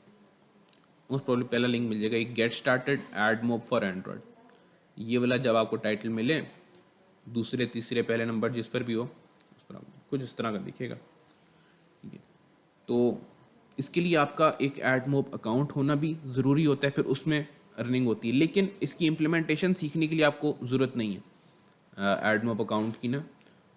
आप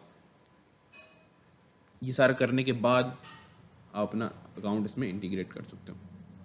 इन्होंने कुछ रिक्वायरमेंट्स बताई हुई, मेन एस टी के लेवल 16 होना चाहिए, कंपाइल 28 और हायर होना चाहिए, एंड्रॉइड स्टूडियो 3.2 और हायर होना चाहिए, हम उससे ऊपर ही हैं। ठीक है, अच्छा फिर उन्होंने कहा है जी अगली, अब इसकी डिपेंडेंसी है, जैसे हम डिपेंडेंसी इंक्लूड करते होते हैं, project level build dot Gradle में आपने ये लिखना है, ये प्रोजेक्ट्स में ऑलरेडी लिखा होता है। मैं वॉल प्रो ऐप ही अपनी ओपन की है, इसके अंदर आ जाएँ project level build dot Gradle में, तो इसके अंदर देखो ये गूगल ऑलरेडी लिखा हुआ है, उसने कौन से सेक्शन में जाकर कहा है, ऑल प्रोजेक्ट्स वाले में ये ऑलरेडी लिखा हुआ है।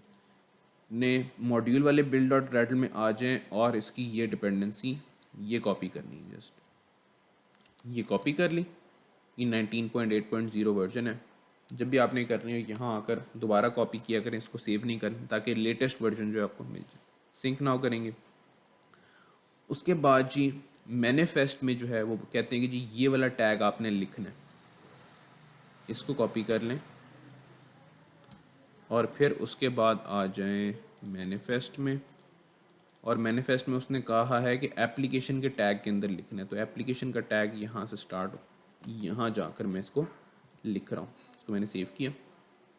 अब इसमें देखें कि जी ये टैग किस चीज़ का है, यहाँ आपको बतानी होती है अपनी एप्लीकेशन की आईडी। होता ये है कि जब भी प्रोसेस ये होता है कि आप अपना अकाउंट बनाते हैं एड नेटवर्क पर, देखो आपको बताया था पब्लिशर्स वहाँ पर रजिस्टर होते हैं, अपनी ऐप को ना वहाँ आप ऐड करते हैं एड मोब पर या कोई भी नेटवर्क का आप ऐप को ऐड करते हैं, वो आपको ना आपकी एप्लीकेशन को एक यूनिक आईडी असाइन कर देते हैं, तो वो आपने यहाँ पर देनी होती है। तो एक उन्होंने सैम्पल आईडी दी हुई है टेस्टिंग के लिए, ये वाली आईडी, इसको कॉपी किया और ये मैंने लगा दी यहाँ पर, ये काम आती है, ये जस्ट एक टेस्ट आईडी है। इसके साथ ही अगर अपनी ऐप रिलीज़ कर लेते हैं तो आपके अकाउंट में अर्निंग नहीं आएगी, आपके अकाउंट में तब आएगी जो आपको आईडी दी गई होगी ना ऐड नेटवर्क की तरफ से, वो आप यहाँ पर पेस्ट करेंगे। तो ये मैं बता रहा था कि टेस्टिंग हम ऐसे सीख लेंगे, इंटीग्रेशन सीख लेंगे, लेकिन जब आपने अपना इम्प्लीमेंट करना होगा, मतलब उससे अर्निंग स्टार्ट करनी होगी, तो जस्ट यहाँ पर जो आईडी है ना उसको रिप्लेस करके अपने अकाउंट की ऐप आईडी दे देंगे। बड़ा सिंपल सा, ऐड मॉब पर जाएंगे, गूगल पर सर्च करेंगे ऐड मॉब, कि वहाँ पर जो है ना, ये ना लिखा हो ना, ये वाला बेसिकली लिंक है शायद, नहीं admob.google.com ये वाला है, आप लिख लेना कि जी एड मॉब साइन अप, इस तरह से सर्च कर लेना, ये वाला आ जाएगा मेरा ख्याल है पेज admob.google.com, हाँ जी ये वाला, यहाँ जाके लॉगिन करना, आपका जो जीमेल अकाउंट होगा उसी के साथ वो लॉगिन हो जाएगा, और फिर जो है ना वहाँ जाकर अपनी आप ऐप जो है ऐड करते हैं, वो आपकी ऐप की कॉरेस्पॉन्डिंग आपको एक आईडी जनरेट कर देते हैं, वो आप आईडी यहाँ पर लिख लेते हैं, लेकिन वो चीज़ सब बाद में, पहले सीख तो लें। सीखेंगे कैसे इसको हम, ये आ गया जो उसने डॉक्यूमेंटेशन में कहा हुआ कि जी मेटा टैग में, सॉरी एप्लीकेशन एंड्रॉयड मैनिफेस्ट में ये आप टैग लिख दें, वो लिख लिया। अब उसके बाद ये आपने अपने एसडीके को इनिशियलाइज़ करना है, उसका भी तरीका उसने बताया हुआ कि जी मेन एक्टिविटी में ना आप ये वाली लाइन लिख लें सेट कंटेंट व्यू के बाद, इसको कॉपी करें, मेन एक्टिविटी में आ जाएं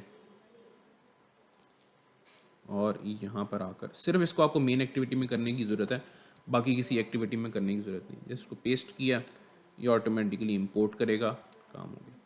उसके बाद ये तो है कोई भी ऐड आपने लगाना हो, चाहे बैनर लगाना है, इंटरस्टिशन लगाना है आपने, चाहे नेटिव लगाना है, कोई भी रिवॉर्डेड लगाना है, ये इनिशियलाइजेशन ऑफ द नेटवर्क आपने करनी है। उसके बाद क्या होगा, आपको देखने है कि आपको बैनर इम्प्लीमेंट करना है, आपको इंटरस्टिशन इम्प्लीमेंट करना है, कौन सा नेटिव रिवॉर्डेड कौन सा इम्प्लीमेंट करना है। मुझे अभी एक बैनर इम्प्लीमेंट करना है, बैनर इम्प्लीमेंट करने के डॉक्यूमेंटेशन पर चले जाएं, वो कुछ उसके बारे में बताएगा कि बैनर कैसा दिखता है, वीडियो में भी एक्सप्लेन कर देगा एंड सो ऑन। बैनर जी एक व्यू की तरह होता है, उसका एक्सएमएल टैग होता है, जहाँ पर भी आप लगाना चाहते हैं ना, हम देखते हैं हमारी activity underscore main dot XML है, इसके अंदर हमने लगाना है कहाँ पर जाकर, पहले तो अपनी ऐप को ओपन करके देखूँ ना, फिर देखते हैं हमने कहाँ पर किस लेआउट के अंदर जाकर हमने इस चीज़ को लगाना है। मैं बेसिकली यहाँ व्यू पेजर के नीचे लगाऊंगा, जो टैब्स के नीचे आ जाएगा, कंपाइल हो जाए, काफ़ी दिनों बाद इसको कर रहा हूँ, थोड़ा सा ये टाइम लगाएगी। जब आप ये एडमोब की इम्प्लीमेंटेशन सीख जाओगे तो फिर आपके लिए, चाहे फेसबुक ऑडियंस नेटवर्क है, फेसबुक का जो एड नेटवर्क है ना, उसका नाम फेसबुक ऑडियंस नेटवर्क है, तो एक किस्म का वो कहते हैं हमने अपने ऑडियंस का एक नेटवर्क बना और उसको हम एड शो करते हैं।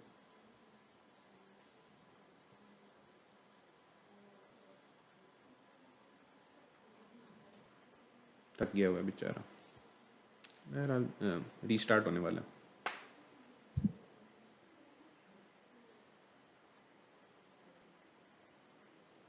चलिए जी, इंस्टॉलिंग पर चला गया है।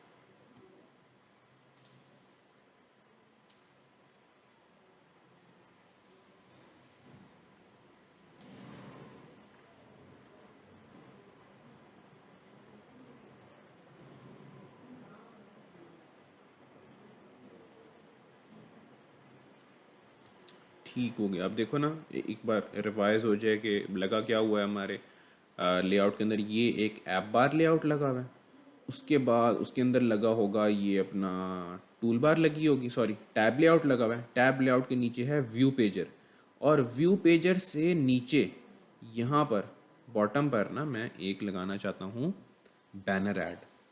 ये देखिए अपने लेआउट के अंदर अगर आऊँ, ये आ गया रिलेटिव लेआउट, और वो बैनर ऐड को कर लेते हैं, ये बैनर ऐड व्यू होता है, इसको कर लिया कॉपी, इसको कॉपी किया और यहाँ पर आ गए ऐसे।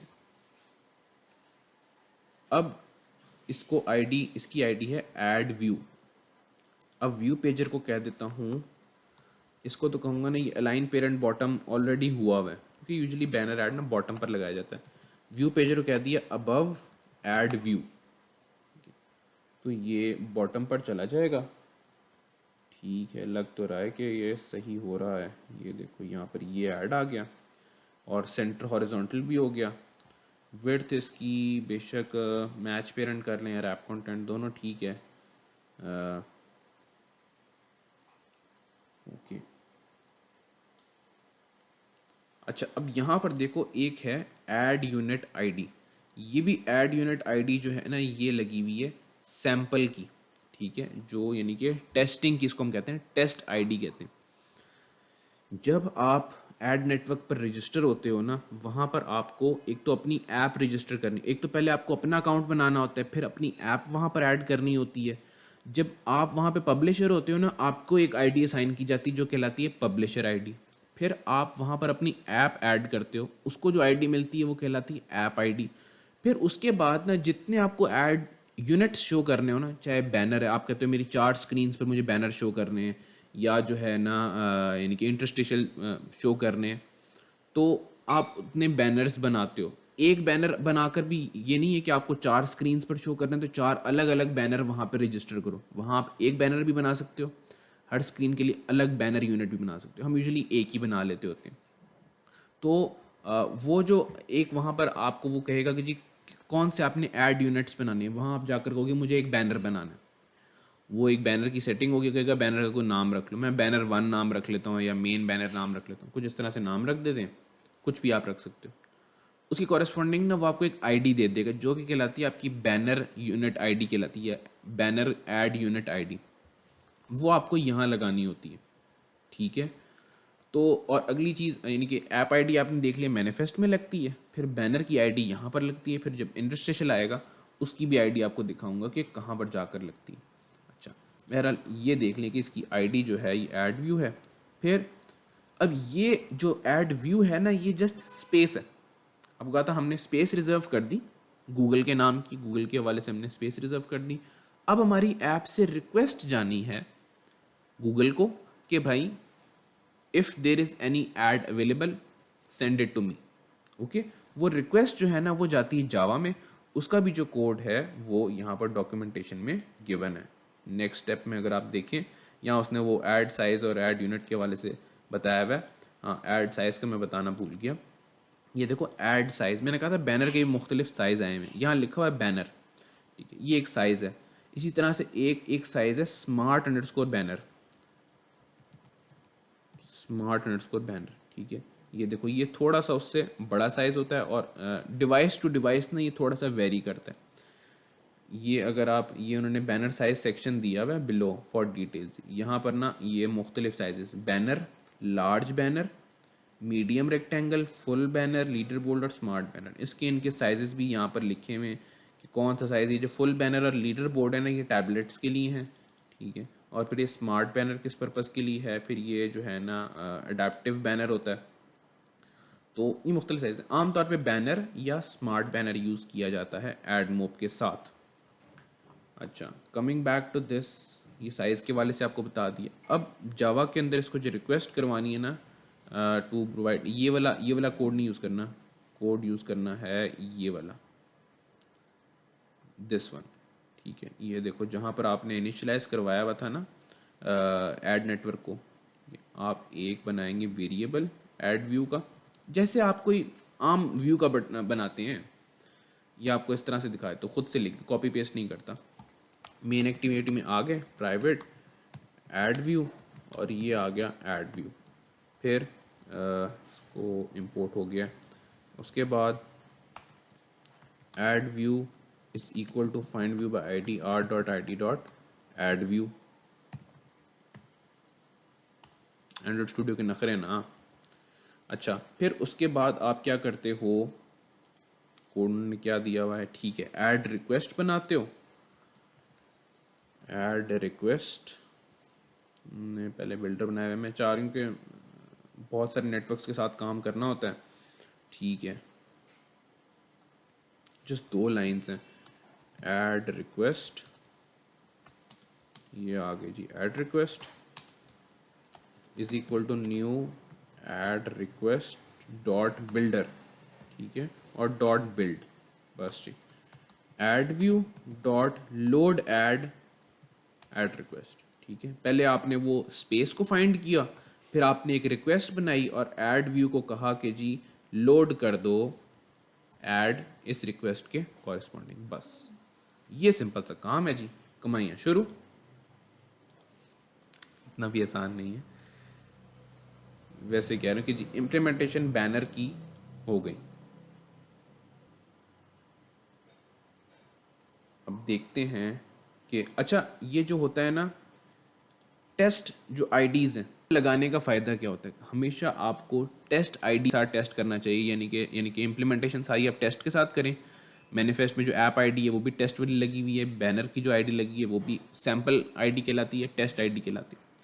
उससे फ़ायदा ये होता है कि वो हमेशा फिल होती है, आपको ऐड नज़र आएगा, हर दफ़ा टेस्ट ऐड नज़र आएगा। क्योंकि अगर आप कहते हैं नहीं जी मैं टेस्ट नहीं लगाता, आपने अपना अकाउंट बनाया एडमोब पर, उसने आपको ऐप आईडी और बैनर आईडी दी, वो कहलाती है लाइव आईडीज़, ठीक है। तो वो आपने लगा दी, आपने लगाया, ऐड शो नहीं हो रहा, भाई आपको आपको कहा भी है कि हर दफ़ा ऐड शो नहीं होता, रिक्वेस्ट जा रही होगी, सर्वर ऐड नहीं दे रहा, आप कुछ नहीं कर सकते। आपको जस्ट रिक्वेस्टिंग का काम करना है कि हमने अपनी ऐप में स्पेस देनी होती है और हमने गूगल को हाथ बांध के रिक्वेस्ट करनी होती है, सर कोई ऐड है तो दे दे, वो दे दे, डिस्प्ले हो जाएगा, नहीं दे तो नहीं होगा। इसका मतलब अगर ऐड नहीं आ रहा है, इसका मतलब ये नहीं कि आपकी इम्प्लीमेंटेशन सही नहीं है। टेस्ट ऐड उन्होंने इसी वजह से दिए हुए कि आप टेस्ट आईडीज़ लगाएं, अगर तो टेस्ट आईडी फिल हो गई इसका मतलब है आपने अपना काम सही कर लिया, पब्लिशर ने अपना काम सही कर लिया, बाकी काम छोड़ें गूगल पर। अक्सर ना हमारे साथ ये इशू होता है कि क्लाइंट हमारे पास आता है फाइवर पर कि जी मेरी ऐप में ना एड्स लगा दें। अच्छा जी एड्स लगा दिए, टेस्ट एड्स के साथ उसको चेक करवाते हैं, वो कहते हैं जी बिल्कुल ठीक है एड्स है। फिर हम उससे कहते हैं भाई अपने अकाउंट की आईडीज़ दे दो। जब उसके अकाउंट की आईडीज़ देते हैं वो टेस्ट करता है, एड्स उसको शो नहीं होते, बाज़ हो जाते हैं, बाज़ नहीं होते। वो ना हमें कंप्लेन करता है कि जी इसमें तो एड्स नहीं शो हो रहे, तो पहले तो हो रहे थे अब नहीं हो रहे। तो वो परेशान होता है, पता नहीं उसके अकाउंट में मसला है या वो कहता है कि जी आपने काम सही नहीं किया। तो उसको फिर ज़रा समझाना पड़ता है कि भाई ये लाइव एड्स होते हैं ये ज़रूरी नहीं होता कि हर दफ़ा फिल हो जाएं। जब ऐप लाइव होती है ना 100% फिल रेट नहीं होता।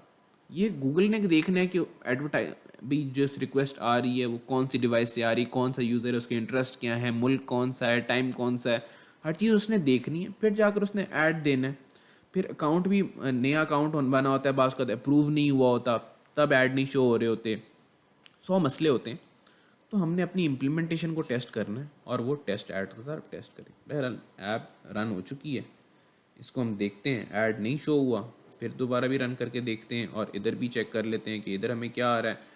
टेस्ट ऐड तो हमें शो होना चाहिए। अगर टेस्ट ऐड नहीं होता इसका मतलब है कोई ना कोई मसला है। देख लेते हैं क्या मसला है। इसको दोबारा से रन करता हूँ, पता नहीं पहले मैंने रन किया कि नहीं किया। ये देखो ये आ रहा है this request is sent from a test device. तो ये रिक्वेस्ट तो जा रही है गूगल को, फिर देखते हैं हमें ये शो करता है या नहीं करता। क्यों नहीं कर रहा ये देखना पड़ेगा। ये देखो आ गया। अच्छा अब यहाँ पर इशू ये हो रहा है, हाँ हमने लगाया हुआ था ना वो कोलैप्सिंग टूल बार लगाया हुआ है, इस वजह से ना ये थोड़ा सा इशू हो रहा है। ये नहीं होना चाहिए, ठीक है, यानी कि इसके साथ हमें कुछ सेटिंग करनी पड़ेगी। देखते हैं क्या करते हैं। ऐड कभी भी इस तरह से आपको नहीं डिस्प्ले करवाना कि स्क्रॉल करो तो ऐड आ रहा है वरना नहीं आ रहा।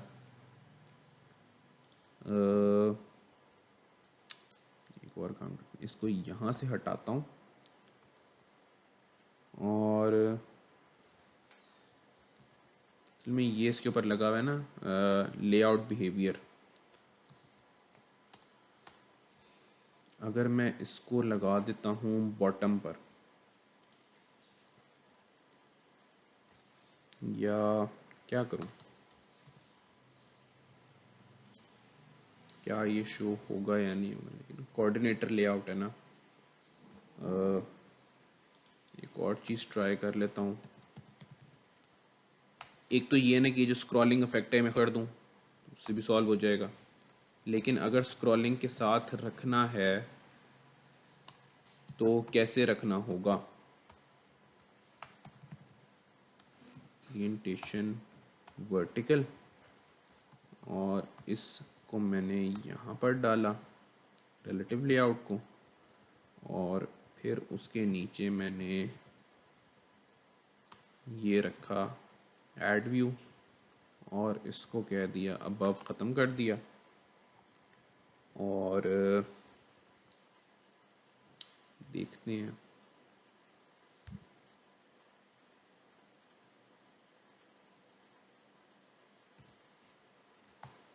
एक और चीज़ पहले ट्राई करता हूँ। लीनियर लेआउट पहले के मैं चाह रहा हूँ सिंपली हो जाए, करने के तो कई तरीके। ये लगा हुआ है इसी रिलेटिव लेआउट के अंदर, और ये पहले ना बिहेवियर जो है इसको ख़त्म करके, नहीं इसको ख़त्म नहीं कर सकते, क्या करूँ। अगर इसको लीनियर लेआउट करता हूँ, पहले हम वो तो काम करें, स्क्रॉलिंग ख़त्म करते हैं ना।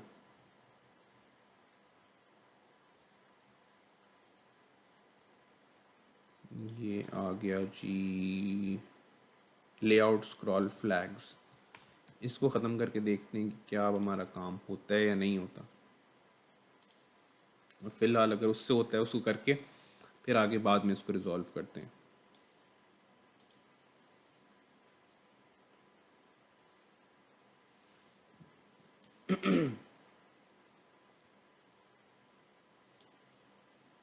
लॉग कैट में अगर आप एड्स लिख लेते हैं तो उस हवाले से जो भी लॉग्स होते हैं एड्स के वो फिल्टर हो जाते हैं।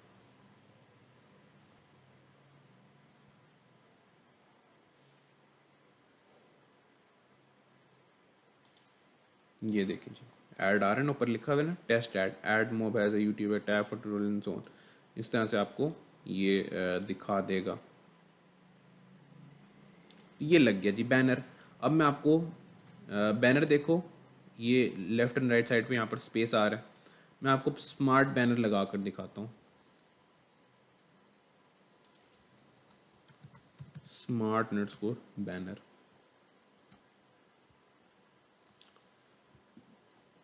ये बाज़ औक़ात कुछ डिवाइसेस पर बुरा भी लगता है कि ये बड़ा ज़्यादा हो जाता है, हाइट वेड्थ भी इसकी फुल हो जाती है।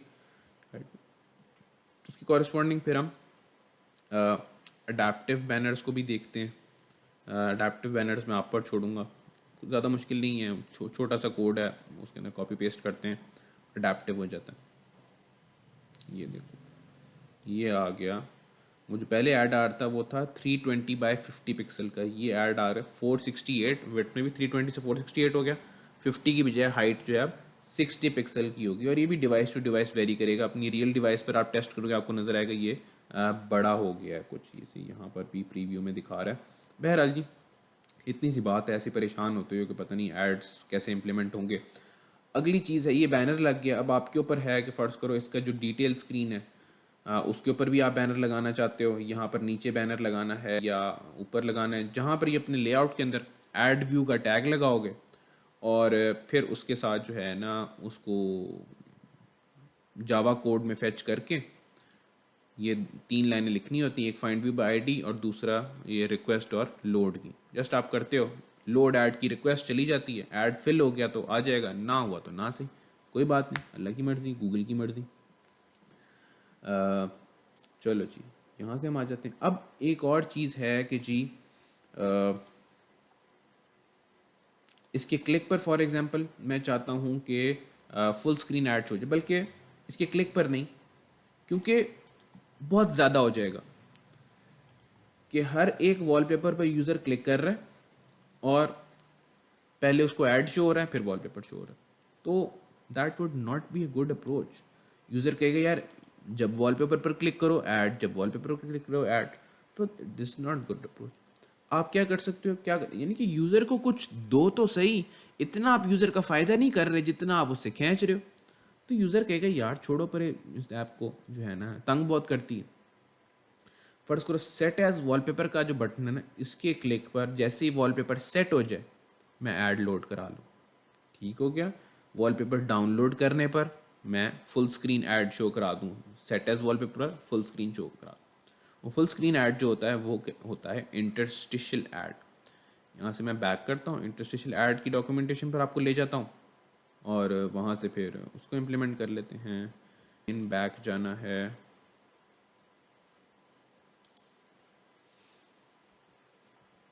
जहाँ से हमने सेलेक्ट किया था ना बैनर, ये यहाँ से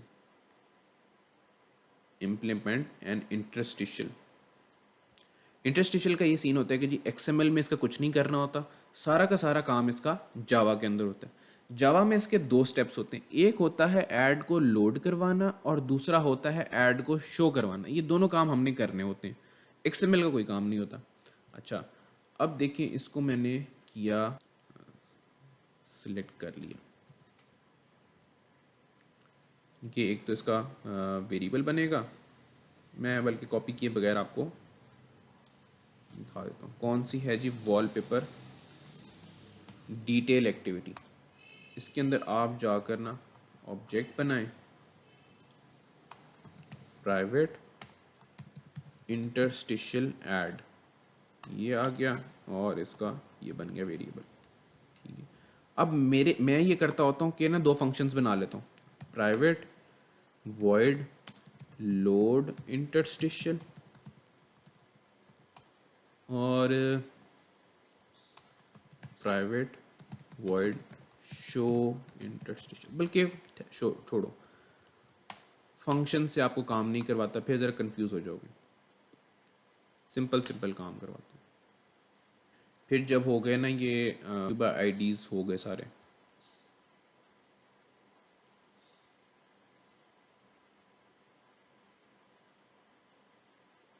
लिसनर्स की भी बात तकरीबन नीचे ऑन क्रिएट के ना तकरीबन एंड पर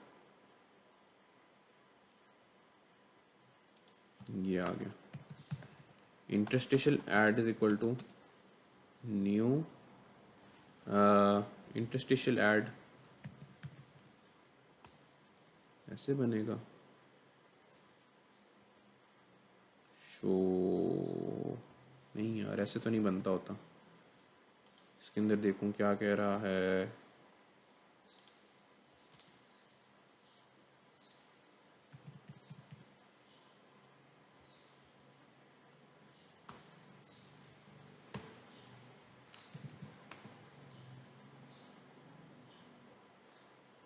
कुछ इन्होंने चेंजेस किए हैं।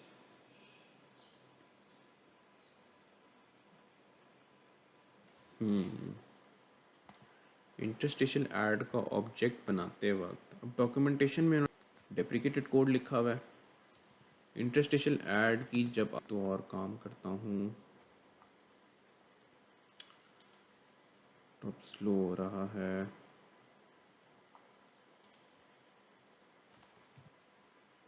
और सजेशन कौन सी लेनी है आपने? सजेशन आप ले लें इस वक्त जो फिलहाल क्रॉस्ड आउट है, ये भी डेप्रिकेट हो गई हो, लेकिन उनकी जो यहाँ पर डॉक्यूमेंटेशन लिखी हुई है ना, उसमें यही वाला ऐड है। बस ये अपडेट करते रहते हैं कुछ ना कुछ।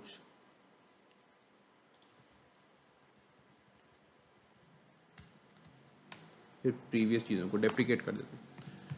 फिर interstitial ad dot set ad unit ID, जो इंटरस्टेशियल की आईडी होती है ना, वो यहाँ पर आप कोड में सेट करते हैं। अब कोड के हवाले से जो है टेस्ट आईडी वो है ये लिखी हुई, कॉपी कर और यहाँ पर आ जाता हूँ, इधर पेस्ट किया, एक्स्ट्रा चीज़ें रिमूव कर दी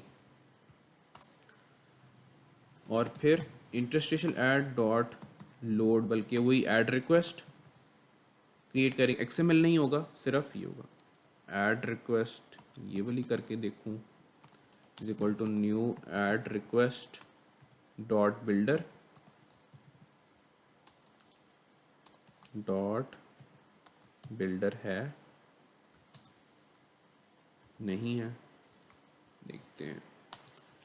ऐड रिक्वेस्ट, फिर ये वाली लेता हूँ, हाँ, is equal to new ad request, yes, builder dot build, फिर interstitial ad dot load ad request.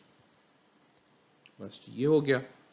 यानी कि ये मैंने लोड कब करवाया, लोड करवाना और इंटरस्टेशियल को शो करवाना अलग अलग स्टेजेस पर किया जाता है।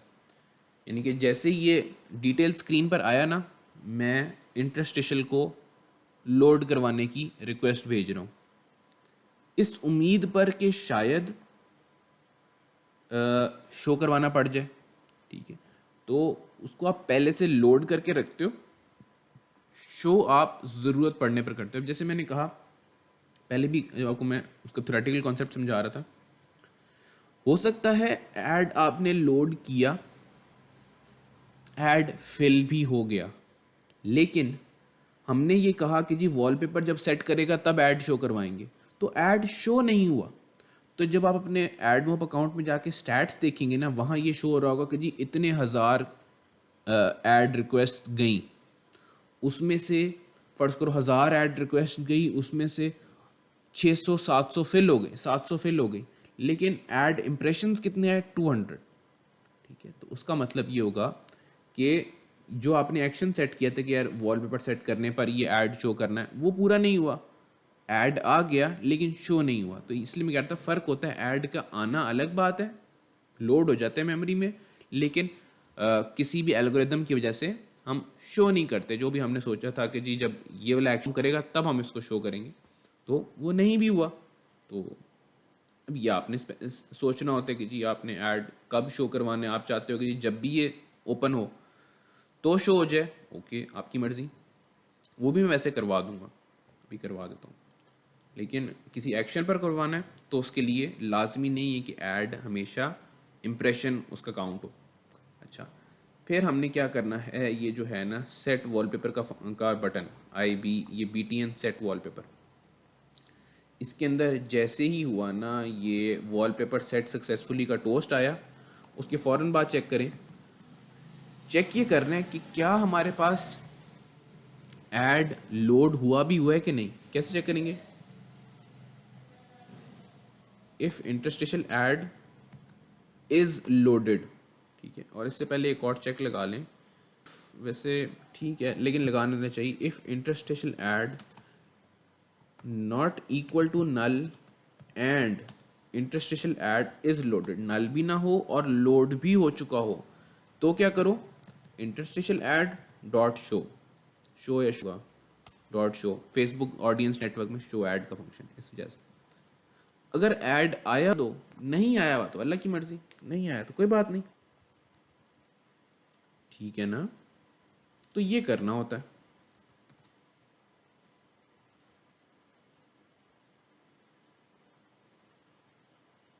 अब देखते हैं इसको हम एग्जीक्यूट करके। आप यहाँ पर अपनी टेस्टिंग के लिए यहाँ पर कुछ लॉग में डिस्प्ले करवा देंगे जी ऐड नॉट अवेलेबल, क्योंकि आपने बटन पर क्लिक किया और नहीं कुछ आया, तो आपको होगा कि यार क्या हो रहा है, ये क्या मसला है। पहले टेस्ट ऐड में तो शो होगा।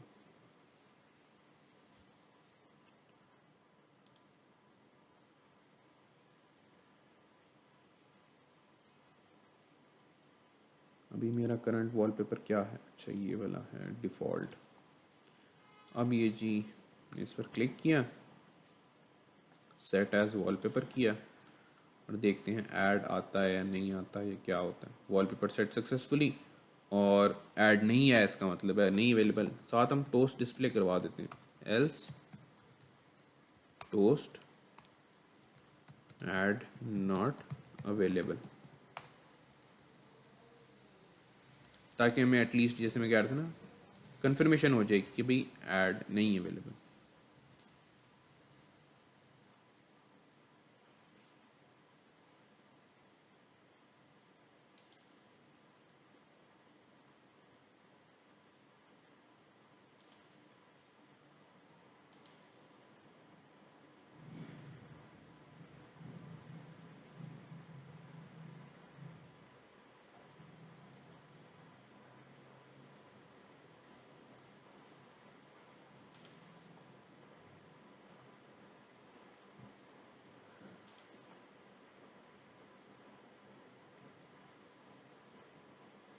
ये लो जी, ऐड आ गया, टेस्ट ऐड है यहाँ पर। अच्छा, गूगल के टेस्ट ऐड बैक बटन से क्लोज नहीं होते, तो उसको बैक बटन से क्लोज करने की करते हैं कि कोशिश ना करते रहना। ये जो क्रॉस का बटन है इससे बंद होते हैं। तो बस जी ये काम होता है। फिर एक और चीज़ इसके अंदर आप ये कर सकते हो,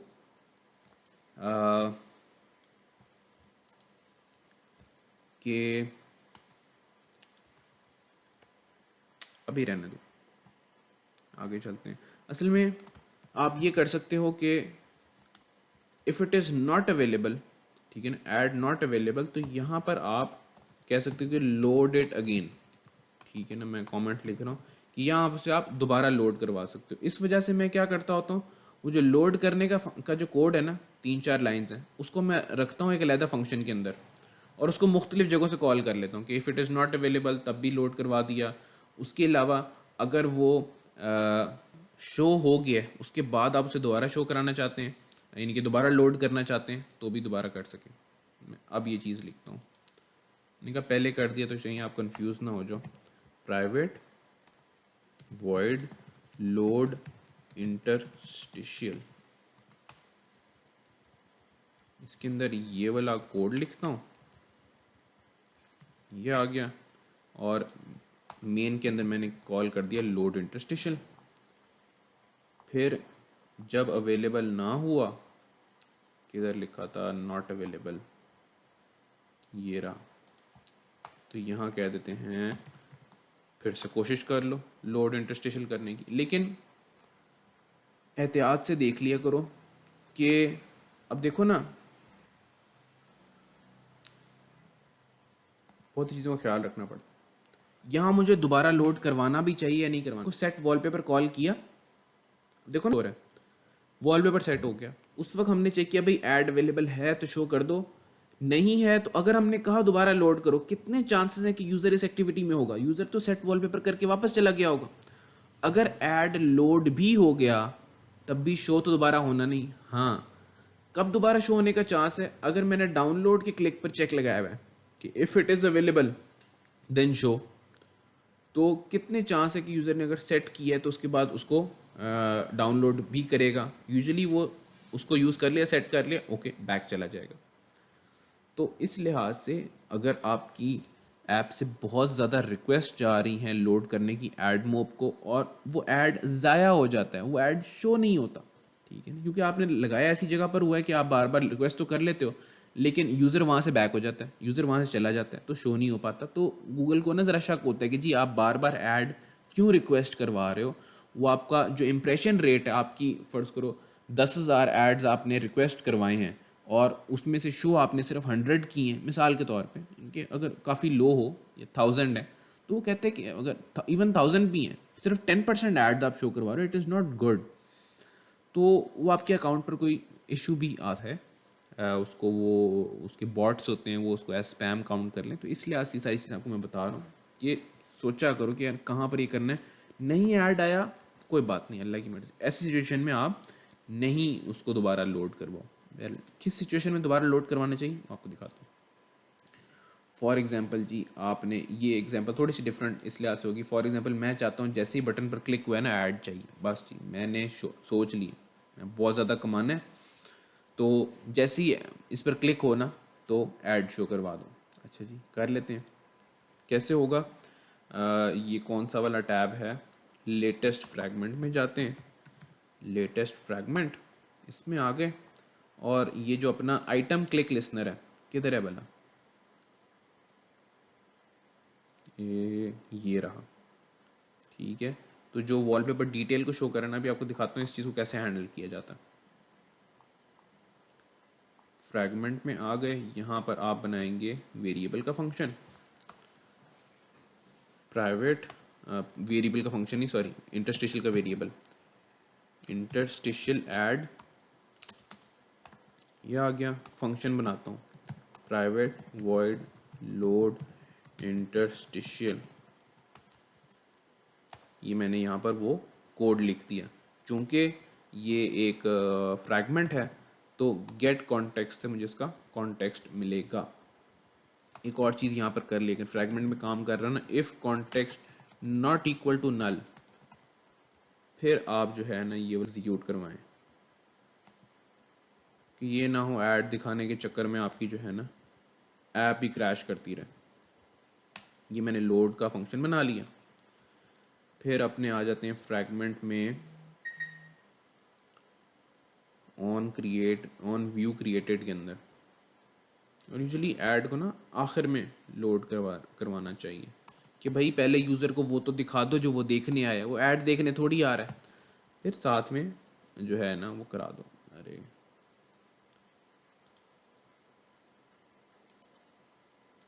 वॉल अक्सर डेवलपर्स स्पेशली एशियन इसी चीज़ में पड़ जाते हैं, भाई एड्स शो होते हैं ना, भाई जो वो काम करने आ रहा है यूज़र आपकी ऐप में वो तो उसे दिखा दो, उसे कंटेंट तो दे दो, फिर ऐड भी दे लेना, हौसला। लोड इंटरस्टिशियल फंक्शन कॉल किया, फिर यहाँ पर ना ये देखो on item click, if interstitial add not equal to null and interstitial add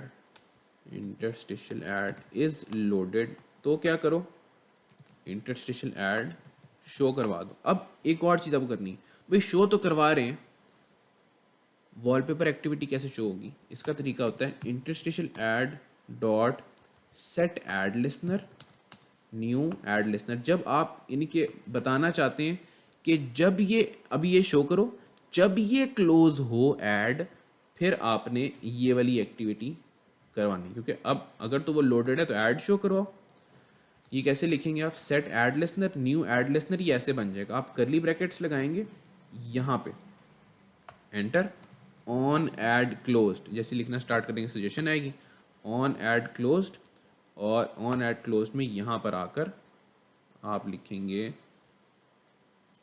ये वाला कोड, कट किया और यहाँ पर लाकर पेस्ट कर दिया।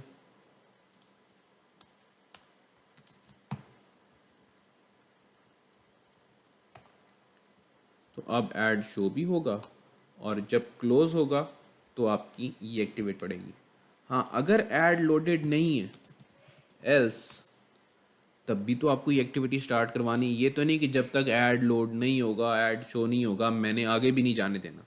तो एल्स में भी आप उसे वॉलपेपर एक्टिविटी पर ले जाते हो, डिटेल पर लेकर जाते हो, और साथ में क्या करते हो, एहतियातन आप ना इंटरस्टिशियल भी लोड करवा लेते हो। इसका फ़ायदा क्या होगा?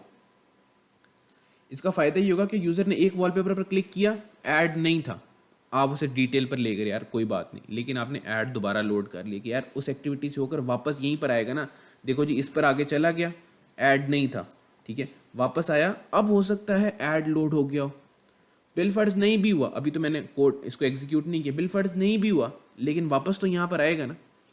ऐसी सिचुएशन में अगर यूज़र ने वापस बार बार उस आपकी मेन एक्टिविटी पर आना है, फिर तो आप उसको करो, उस एक्टिविटी पर रहना है यूज़र ने, फिर तो आप उसको रीलोड करने की कोशिश करो ऐड को।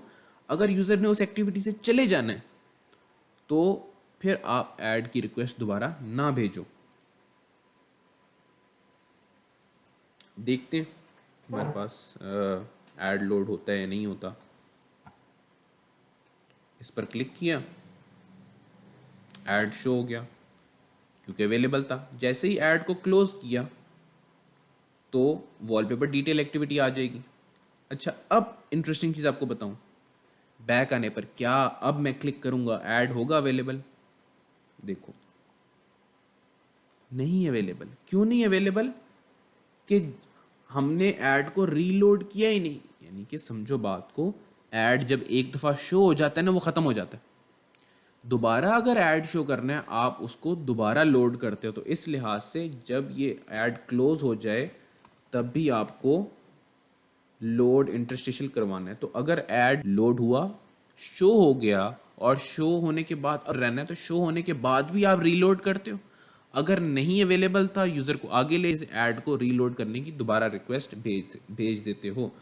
तो दिस इज़ द वे कि आप एड्स के साथ काम करते हो।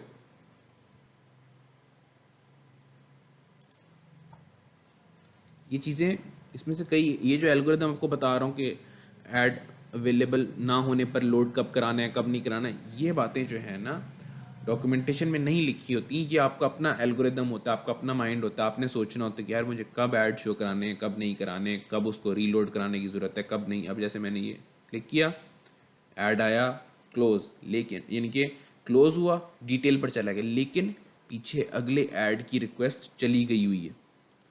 वापस गया, ऐड रिक्वेस्ट फिल हो गई हुई, तो अगले क्लिक पर मुझे मिल जाएगा। चेक करते हैं फिल हुई है कि नहीं हुई। ये इस पर क्लिक करके देखते हैं, बिल्कुल ऐड दोबारा फिल हुआ हुआ है। तो लेकिन ये टेस्ट एड्स में तो हर दफ़ा आपको, मतलब मेजॉरिटी ऑफ द टाइम्स आपको फिल्ड मिलेगा, लेकिन ये देखो बार बार क्लिक कर रहा हूँ, बार बार फिल हो रहा है, लेकिन इसके अंदर जो है जो रियल शो नहीं होता। लेकिन देख लो इसमें यूज़र तंग हो रहा है।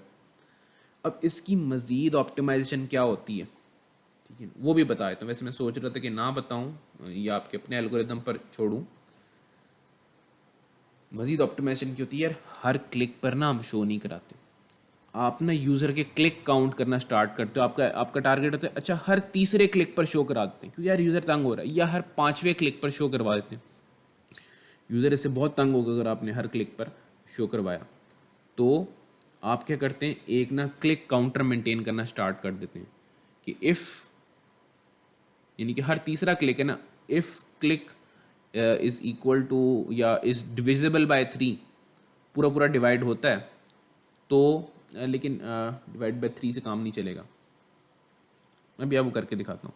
आप ना एक ग्लोबल क्लास के अंदर, फर्स्ट करो ऐप की क्लास के अंदर एक रखें पब्लिक, अरे पब्लिक स्टैटिक, फाइनल नहीं, public static int click underscore counter. Full caps में नहीं रखना चाहिए, क्लिक काउंटर।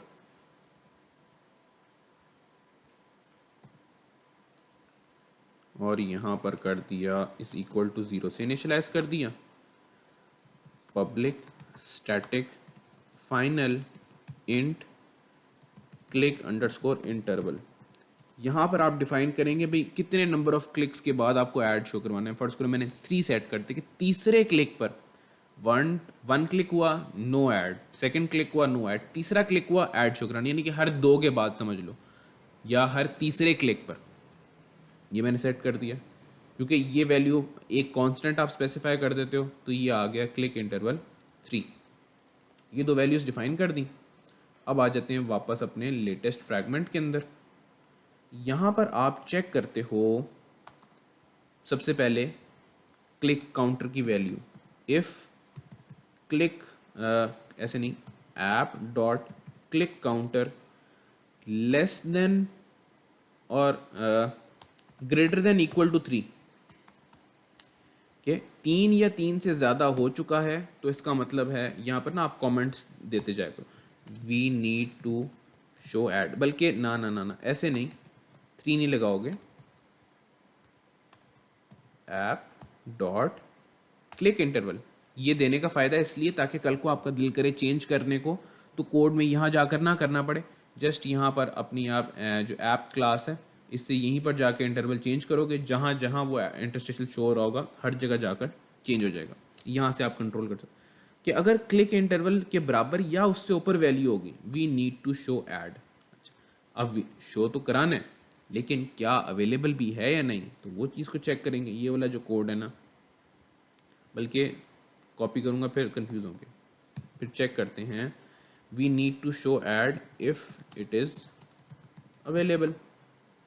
अच्छा, उसके अलावा जब ऐड, अच्छा अब करता हूँ interstitial ad not equal to null and interstitial ad dot is loaded. अगर तो लोडेड है तो क्या करो, इंटरस्टेशनल ऐड को शो करवाओ, और साथ में जब वो क्लोज हो set add listener new add listener. देखो थोड़ा सा कॉम्प्लिकेट होने जा रही है गेम, लेकिन ऑप्टिमाइज हो रही है। यहाँ तक ये चीज़ कंफ्यूजिंग लगे तो परेशान नहीं होना, आगे ना करना बेशक, ठीक है।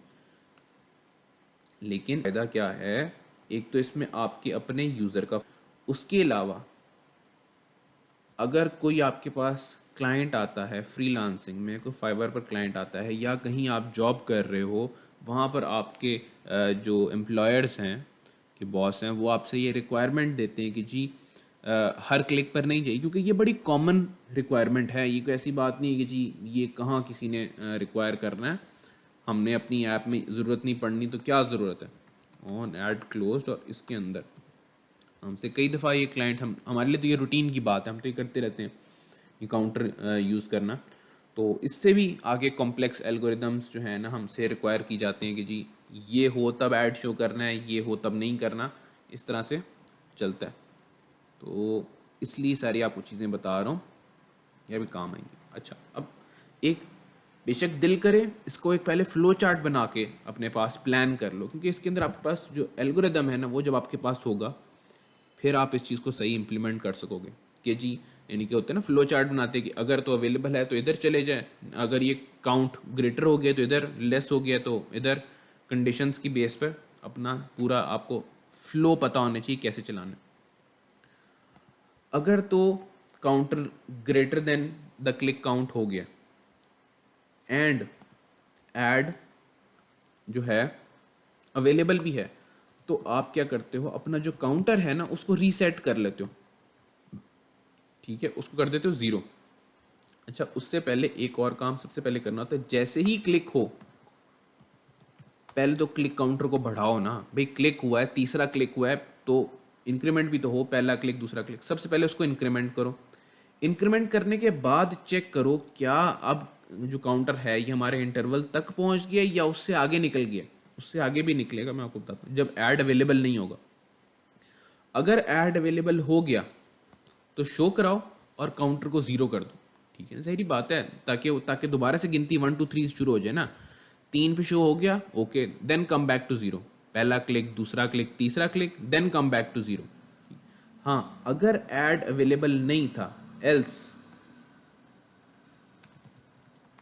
काउंटर से तो हम आगे निकल गए, तीसरा क्लिक हुआ लेकिन ऐड अवेलेबल नहीं था, तो आप काउंटर को 0 नहीं करेंगे, उसे 4 पे जाने देंगे, ठीक है ना, 4 5 जब तक ऐड, ताकि वही जो ग्रेटर वाली कंडीशन है ना इस पर रहेगा। और हम हर दफ़ा ये कोशिश करते रहेंगे कि जब तक ऐड शो नहीं होता तब तक हम उसको इंक्रीमेंट कराते रहेंगे। अच्छा, अगर तो ऐड लोडेड नहीं है तो आप करें जी लोड इंटरस्टिशियल ऐड, क्योंकि हमें तो ऐड चाहिए, ऐड भी शो करें, लोड करें, और साथ में यूज़र को कंटेंट भी तो देना है ना। यूज़र को आप ले जाएं वॉलपेपर डिटेल एक्टिविटी पर। ठीक हो गया। तो उसके अलावा ये तो हो गया उस सूरत में कि जब ऐड इंटरवल से हम आगे निकल गए लेकिन ऐड लोड नहीं हो रहा। अब इसका एल्स कि अगर तो ऐड का इंटरवल अभी नहीं बढ़ा, ठीक, यानी कि अभी हम 1 पहला क्लिक है, इसका मतलब है it is not greater than equal to 3, तो क्या करना है, यूज़र को चुप करके ले जाओ उस पर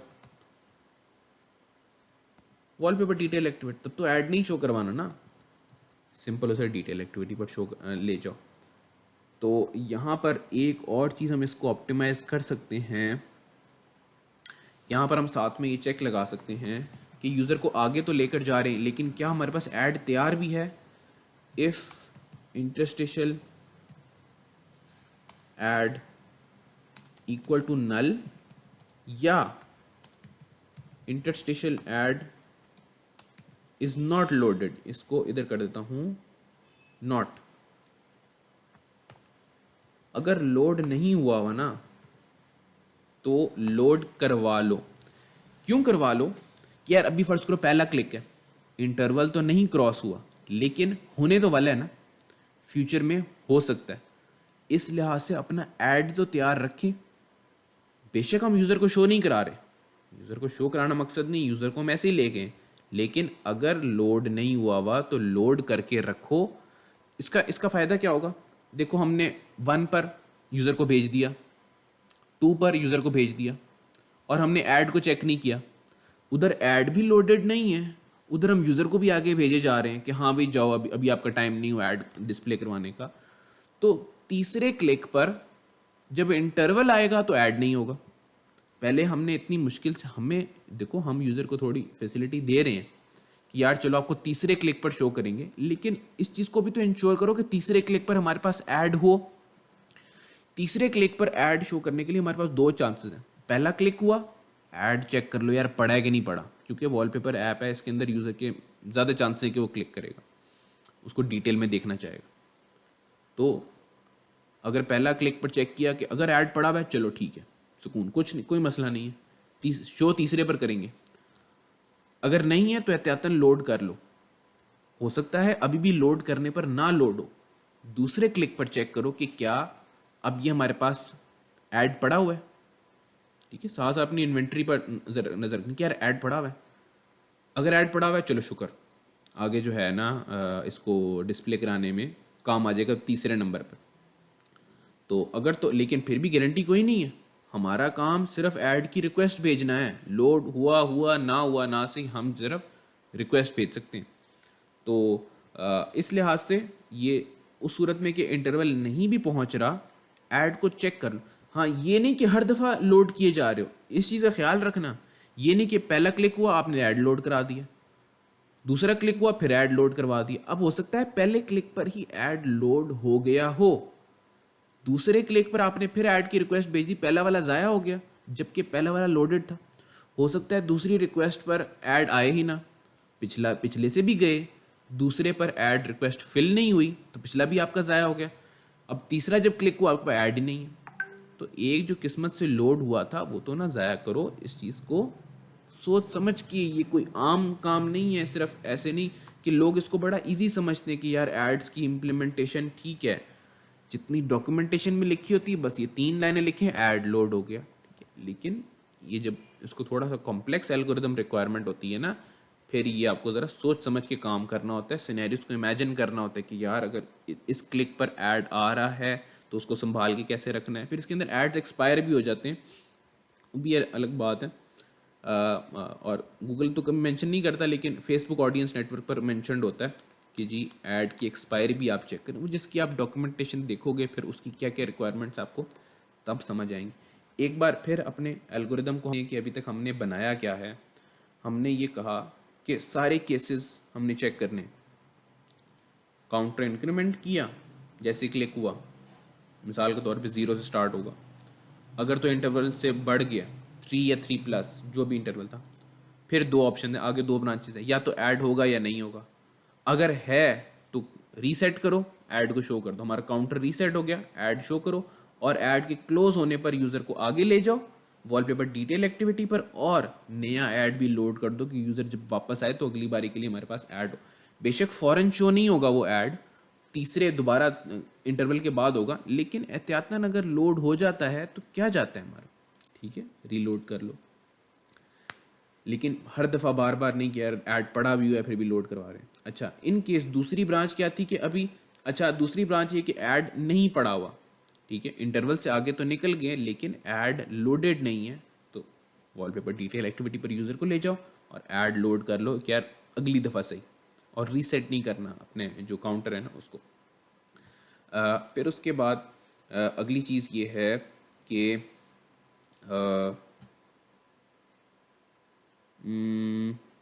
अगर काउंटर नहीं इंक्रीज हुआ, ठीक है, यानी कि इंटरवल क्रॉस नहीं हुआ, तब भी यूज़र को डिटेल एक्टिविटी पर ले जाओ, और अगर तो ऐड नहीं हुआ कि या तो नल है या लोड नहीं हुआ, तो उस सूरत में लोड कराओ, अगर लोड हुआ पड़ा है तो संभाल के रखो उसे। ये हो गया। अब एक आखिरी चीज़ जेन में आई है, वो भी आपको बता दूँ क्योंकि रिक्वायरमेंट होती है क्लाइंट्स की। वो आपसे ये कहते हैं कि जी हम जब चाहें तो नहीं, वो कहते हैं कि जी आप हमें कोड में कोई ऐसा ऑप्शन दे दें कि हम अपनी ऐप के अंदर एड्स को इनेबल या डिसेबल भी कर सकें, ठीक है, इनेबल या डिसेबल भी कर सकें कोड में एडिटिंग किए बगैर। आप क्या करते हैं, public static final boolean enable underscore interstitial is equal to true, और फिर public static final boolean enable underscore banner.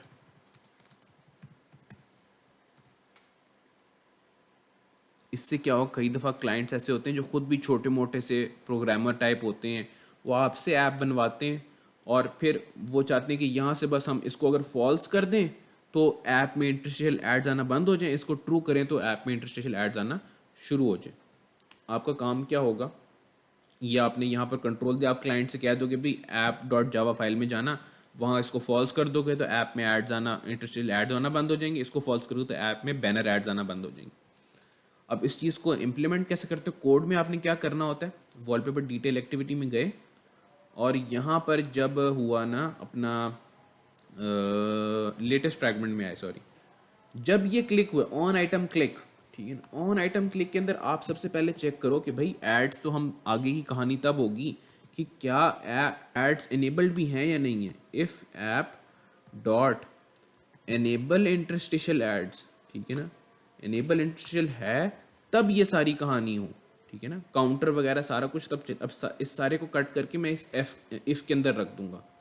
इससे फ़ायदा क्या होगा कि अगर तो जो आपका क्लाइंट है उसने उधर से फॉल्स कर दिया ना तो वो एड्स बंद हो जाने, ठीक है। अच्छा, और एक और चीज़ क्या, इसका एल्स भी बनाएंगे, अगर तो एड्स इनेबल नहीं हुए हुए तो क्या करो भाई, यूज़र को आगे तो लेकर जाओगे ना, तो उसके लिए लेकिन ऐड लोड वगैरह कुछ नहीं करोगे। इसको कॉपी किया और यहाँ पर रख दी, तो ये सारी ब्रांचेस बन गई कि इफ़ ऐड इज़ एनेबल्ड अलग रास्ता, if ad is not enabled just go to detail activity and do not load the ad. Ads available है, एड्स एनेबल्ड हैं, तो फिर काउंटर को चेक करो, काउंटर अगर आगे है, इनके क्रॉस हो चुका है तो क्या करना है, नहीं हुआ तो क्या करना है, फिर नहीं हुआ तो क्या ऐड पड़ा हुआ है या नहीं पड़ा हुआ, फिर आगे दो रास्ते, अगर ऐड काउंटर क्रॉस हो गया फिर ऐड पड़ा हुआ है या नहीं पड़ा हुआ, ऐड लोड हुआ हुआ है तो उसको शो करा दो, क्लोज होने पर आगे ले जाओ, अगर ऐड नहीं लोड हुआ हुआ तो आप जो है ना उसको ले जाओ डिटेल एक्टिविटी पर ले जाओ, ऐड भी लोड कर लो। I hope you get the concept. इसको जितना ज़्यादा एक्सप्लेन करूँगा फिर और ज़्यादा परेशान होंगे कि यार सरी खा गए हमारा, लेकिन ये बहुत ही मज़े की चीज़ है भाई। जिस चीज़ से पैसे आ रहे हैं वो चीज़ भी कभी बुरी लगती है, खुद बताओ भला। इसमें तो आपकी ख्वाहिश होनी चाहिए, हाँ जी मज़ीद बताएं हमें। तो बहरहाल अब इसको हम टेस्ट करते हैं एड्स इनेबल के साथ। और अभी हमें काउंटर जो है ना 3 रखा हुआ है, क्योंकि वो जो आपसे बंदा ऐप डेवलप कराता है ना, वो कहते हैं जी काउंटर भी मैं चेंज कर सकूँ, मुझे ऐसा ऑप्शन दो, और मैं जो है ना इनेबल डिसेबल भी कर सकूँगा। बैनर के हवाले से भी बता देता हूँ अभी आपको। ठीक है, अभी ये पहला क्लिक हुआ, ऐड नहीं शो हुआ। ठीक है, ये दूसरा क्लिक हुआ, सेम चीज़ पर भी हो सकती है, किसी और चीज़ पर। अब तीसरे ऐड पर क्लिक पर ऐड शो होना चाहिए है। ये जी तीसरे आइटम पर ही मैं क्लिक कर सकता हूँ दोबारा। ये लो जी, ऐड आ गया, कमाल हो गया। ठीक है, अब वो रीसेट भी हो चुका होगा। फिर चेक करते हैं, अब यानी कि फिर तीसरे पर होना चाहिए जी। 1 नहीं हुआ, गुड। 2 ये सेकंड क्लिक नहीं हुआ, और अब ये थर्ड क्लिक, ऐड आ गया। तो ये चीज़ होती है जब आप प्रोग्रामिंग से खेलते हो, एक एल्गोरिदम आपके जहन में होगा। तो फिर अब एक चीज़ हम ये ट्राई करते हैं, इसको कर देते हैं फॉल्स। फॉल्स के केस में जितने मर्जी क्लिक होते जाएं, अब एड्स शो नहीं होने चाहिए।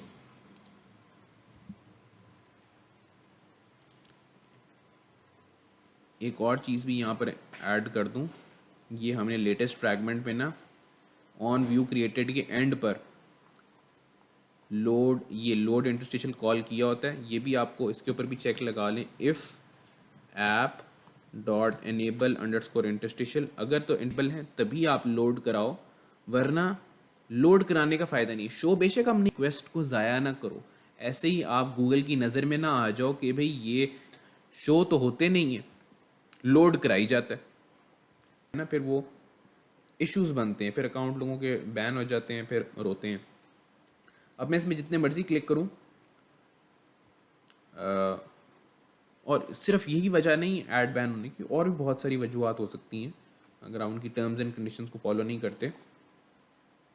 ये जितने मर्जी क्लिक किए जाऊं, ये तीसरा चौथा क्लिक है, ऐड नहीं शो होगा, क्योंकि मैंने वहां से डिसेबल कर दी। ये ऐप में जाके उसको वापस इनेबल कर सकते हैं। फिर जहाँ पर बैनर लगा हुआ था वहाँ पर आ जाएं।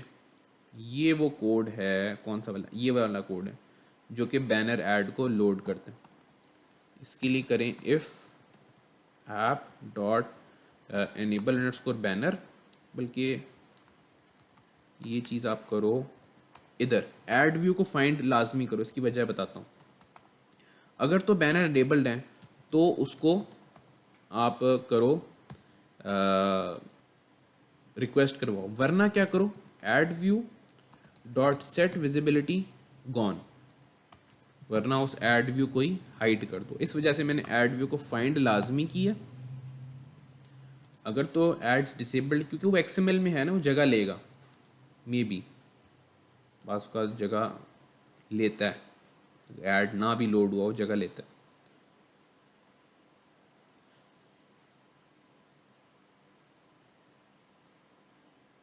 अभी तो बैनर इनेबल हुए हैं ना, बैनर शो होगा। अब बैनर को फिर हम डिसेबल करके देखेंगे कि बैनर डिस्प्ले नहीं।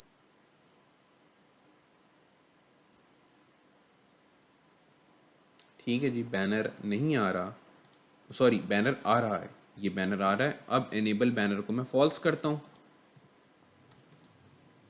और फिर जाकर देखता हूँ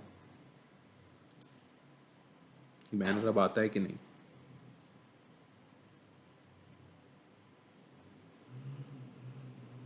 लगा कि मैं इसको रीस्टार्ट करता हूँ, यहाँ से अप्लाई जस्ट किया था, इस वजह से वो आ रहा होगा।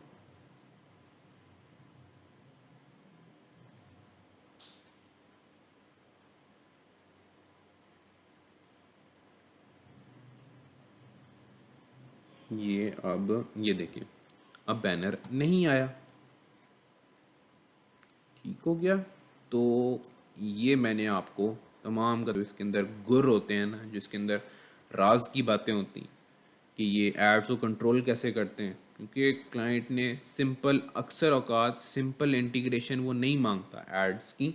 वो इस तरह से आपको रिक्वायर करता है कि जब इंटरवल सेट हो, मुझे कंट्रोल भी हो कि मैं एड्स को इनेबल डिसेबल कर सकूं। एक चीज़ इसके अंदर मैंने अभी नहीं बताई, और मैं बता भी नहीं रहा, मैं आपको जस्ट उसका हिंट दे रहा हूँ और आप पर छोड़ रहा हूँ कि आप वो करो। क्लाइंट आपसे ये रिक्वेस्ट करता, क्लाइंट आपसे ये डिमांड करता है कि ये जो एड्स का इनेबल डिसेबल होना है ना, और ये जो क्लिक इंटरवल है, इसको वो सर्वर से चेंज कर सके। अभी देखो यहाँ पर जो ट्रू फॉल्स है ना, ये है कि उसने इसको फर्स्ट को इनेबल कर दिया, उसने ऐप रिलीज़ कर दी, इसको जब उसने अगर चेंज करना है उसको ऐप की अपडेट रिलीज़ करनी पड़ेगी। क्लाइंट अक्सर ही चाहते हैं कि जी जब मैं चाहूँ ऐप को अपडेट किए बगैर मेरी ऐप चल रही है, लोगों के पास मौजूद है, और मैं जब चाहूँ एड्स को बंद कर लूँ, जब चाहूँ एड्स को स्टार्ट कर लूँ, फिर जब चाहूँ क्लिक का इंटरवल चेंज कर लूँ। ठीक है, कभी 5 रख लिया, कभी 3 रख लिया, कभी 2 रख लिया, उसकी मर्ज़ी है। जिस दिन ज़्यादा कमाने को दिल कर रहा है, लोगों को तंग करने को दिल कर रहा है, इंटरवल 1 कर दिया जी। अगर किसी दिन दिल किया यार आज तंग नहीं करते लोगों को, ऐप ज़्यादा इस्तेमाल करने देते हैं जी, 5 कर लिया, 6 कर लिया, 8 10 कर लिया, अल्टीमेटली हो सकता है कोई 10 तक जाए भी ना, या 10 वॉलपेपर्स देखने के बाद उसको एक ऐड शो होगा। बस चाहिए होती है रिक्वायरमेंट, बड़ी इंपॉर्टेंट रिक्वायरमेंट्स हैं। और मैं अपनी जितनी भी ऐप्स बनाता हूँ उसके अंदर ये मैं कंट्रोल लाजमी रखता हूँ कि मैं सर्वर से जो है ना ये आईडीज़ चेंज कर सकूँ, सॉरी आईडीज़ कह रहा हूँ, ये वैल्यूज़ चेंज कर सकूँ कि मैंने कौन से एड्स को इनेबल करना है, कौन से को डिसेबल करना है। बाज़ का इंटरस्टिशियल डिसेबल कर दिए, सिर्फ बैनर शो करवा लिए, बाज़ात बैनर शो करवा लिए और इंटरस्टिशियल को डिसेबल कर दिया। फिर इसी तरह से इंटरवल के हवाले से भी सेटिंग कर ली, तो ये फिर चलता रहता है। अच्छा, एक और चीज़ आपको ऑप्टिमाइजेशन बता दूँ, तो ये आपने खुद जो है ना और ये सर्च करने से नहीं मिलेगा यूजुअली, मेरा ख्याल है, मेरा देख लेना, इस पे अपना ज़हन लगाना पड़ेगा कि कैसे होगा। एक एक और चीज़ ना क्लाइंट मांगता को आपको देनी चाहिए। स्ट्रिंग्स डॉट एक्सएमएल में ना जो ऐड आईडीज़ है ना, यहाँ रखो string name add mob underscore app underscore ID. ठीक है, स्ट्रिंग अरे नहीं सॉरी, जस्ट स्ट्रिंग। फिर एक और स्ट्रिंग बनाओ नेम, इसका नेम रखो add mob underscore banner underscore ID. फिर एक और स्ट्रिंग बनाओ string name add mob underscore interstitial underscore ID. ठीक है, इससे फ़ायदा क्या होता है कि आप एक दफ़ा यहाँ पर टेस्ट स्ट्रिंग्स रखते हो, उसके बाद यूज़र को टेस्ट करवाते हो, और फिर जब वो आपको आईडीज़ दे देता है अपने अकाउंट की, फिर आप उनको रिप्लेस कर देते हो। यहाँ पर आपको जगह जगह रिप्लेस नहीं करनी पड़ती। देखो यहाँ पर मैंने ऐप आईडी रखी, बैनर आईडी कहाँ है, ये बैनर आईडी यहाँ पर मौजूद है, इसको मैंने कॉपी किया और यहाँ पर रखा। और फिर जो मेरी इंटरस्टिशियल आईडी है वो पड़ी है इधर लोड इंटरस्टिशियल में। ये इसको स्ट्रिंग्स की फ़ाइल में रखने का एक एडवांटेज भी है, एक डिसएडवांटेज भी है। फिलहाल डिसएडवांटेज आपको नहीं बता रहा मैं, एक्सपीरियंस से सीखोगे। बता देता हूँ, बाज़ औक़ात ये होता है कि कोई आपकी ऐप को डीकम्पाइल करता है, स्ट्रिंग्स में जाके चेंजिंग करता है, यहाँ से ऐड आईडीज़ रिमूव करता है, और फिर उसकी ऐप को आपको दोबारा कंपाइल करके एक मॉड एपीके बना लेता है, ऐड फ्री एपीके बना लेता है। तो जैसे आप दूसरों की ऐड फ्री एपीके यूज़ कर रहे होते हैं ना, वैसे कोई आपकी एपीके आसानी से बना सकता है अगर स्ट्रिंग्स डॉट एक्सएमएल के अंदर पड़ी होती है। तो बाज़ औक़ात होते हैं, कई लोग होते हैं वो इसको रिप्लेस करके अपना यहाँ पर ऐड आईडी लगा लेते हैं और अपने दोस्तों वगैरह को डिस्ट्रीब्यूट करते हैं कि यार ये ऐप ना मेरी मतलब मेरे थ्रू यूज़ करो। उससे कमाई उस डेवलपर को होने की बजाय उसको होनी शुरू रहती जिसने उसको मॉडिफाई किया। बहरहाल ये ऐसे कर लिया। फिर उसके बाद मैनिफेस्ट में जाएं, यहाँ पर ना लिखें @string slash AdMob underscore app ID. फिर वो स्ट्रिंग वाली फाइल से उसको रेफ़र करें, एक्टिव अंडरस्कोर मेन जहाँ ये बैनर लगा हुआ है ना, यहाँ ऐड यूनिट आईडी की बजाय @string slash AdMob underscore banner ID. और उसके अलावा जब इंटरस्टिशियल की लोड करवानी हो तो उसके लिए आपको करना पड़ेगा, इसको ख़त्म करें, gate string r dot string dot AdMob underscore interstitial ID. ऐसे करना पड़ेगा। और यही चीज़ वॉलपेपर डिटेल एक्टिविटी में करूँ, CA डैश करके, ये रही। लो जी, इससे फ़ायदा क्या होता है कि आपको कोई चेंजेस करने पड़ते हैं ना, जब क्लाइंट कहता है, बाज़ का क्लाइंट कहता है नहीं ये वाला अकाउंट नहीं, मेरा दूसरा अकाउंट, मैं दोबारा आईडीज़ दे रहा हूँ, तो देखो जगह जगह मैनिफेस्ट में जाकर चेंज करोगे, कभी जावा फाइल में जाकर चेंज करोगे, कभी लेयर जो है ना लगा होता है, बैनर लगा होता है, तो वो आपको जगह जगह जाकर ना पड़े। जस्ट जी कोई मसला नहीं किया, हर जगह वो चेंज अप्लाई हो जाएगा। तो और आप गुर की पते की बात बता, अब जो चीज़ छोड़ दी है उस पर आप काम करो, और कुछ खुद भी ट्राई करो ना। इसको एक दफ़ा टेस्ट कर लेते हैं कि ऐड शो हो रहे हैं या नहीं हो रहे। बिल्कुल ये चीज़ें इनेबल की हुई हैं। बैनर देख लेते हैं, बाकी भी आ जाएगा। इसको क्लिक किया 1, उसके बाद 2 और 3rd पे शो होना चाहिए अगर फिल हुआ हुआ तो। ये 3rd क्लिक लीजिए, ऐड आ गया।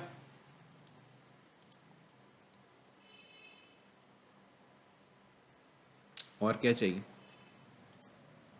अभी के लिए इतना ही।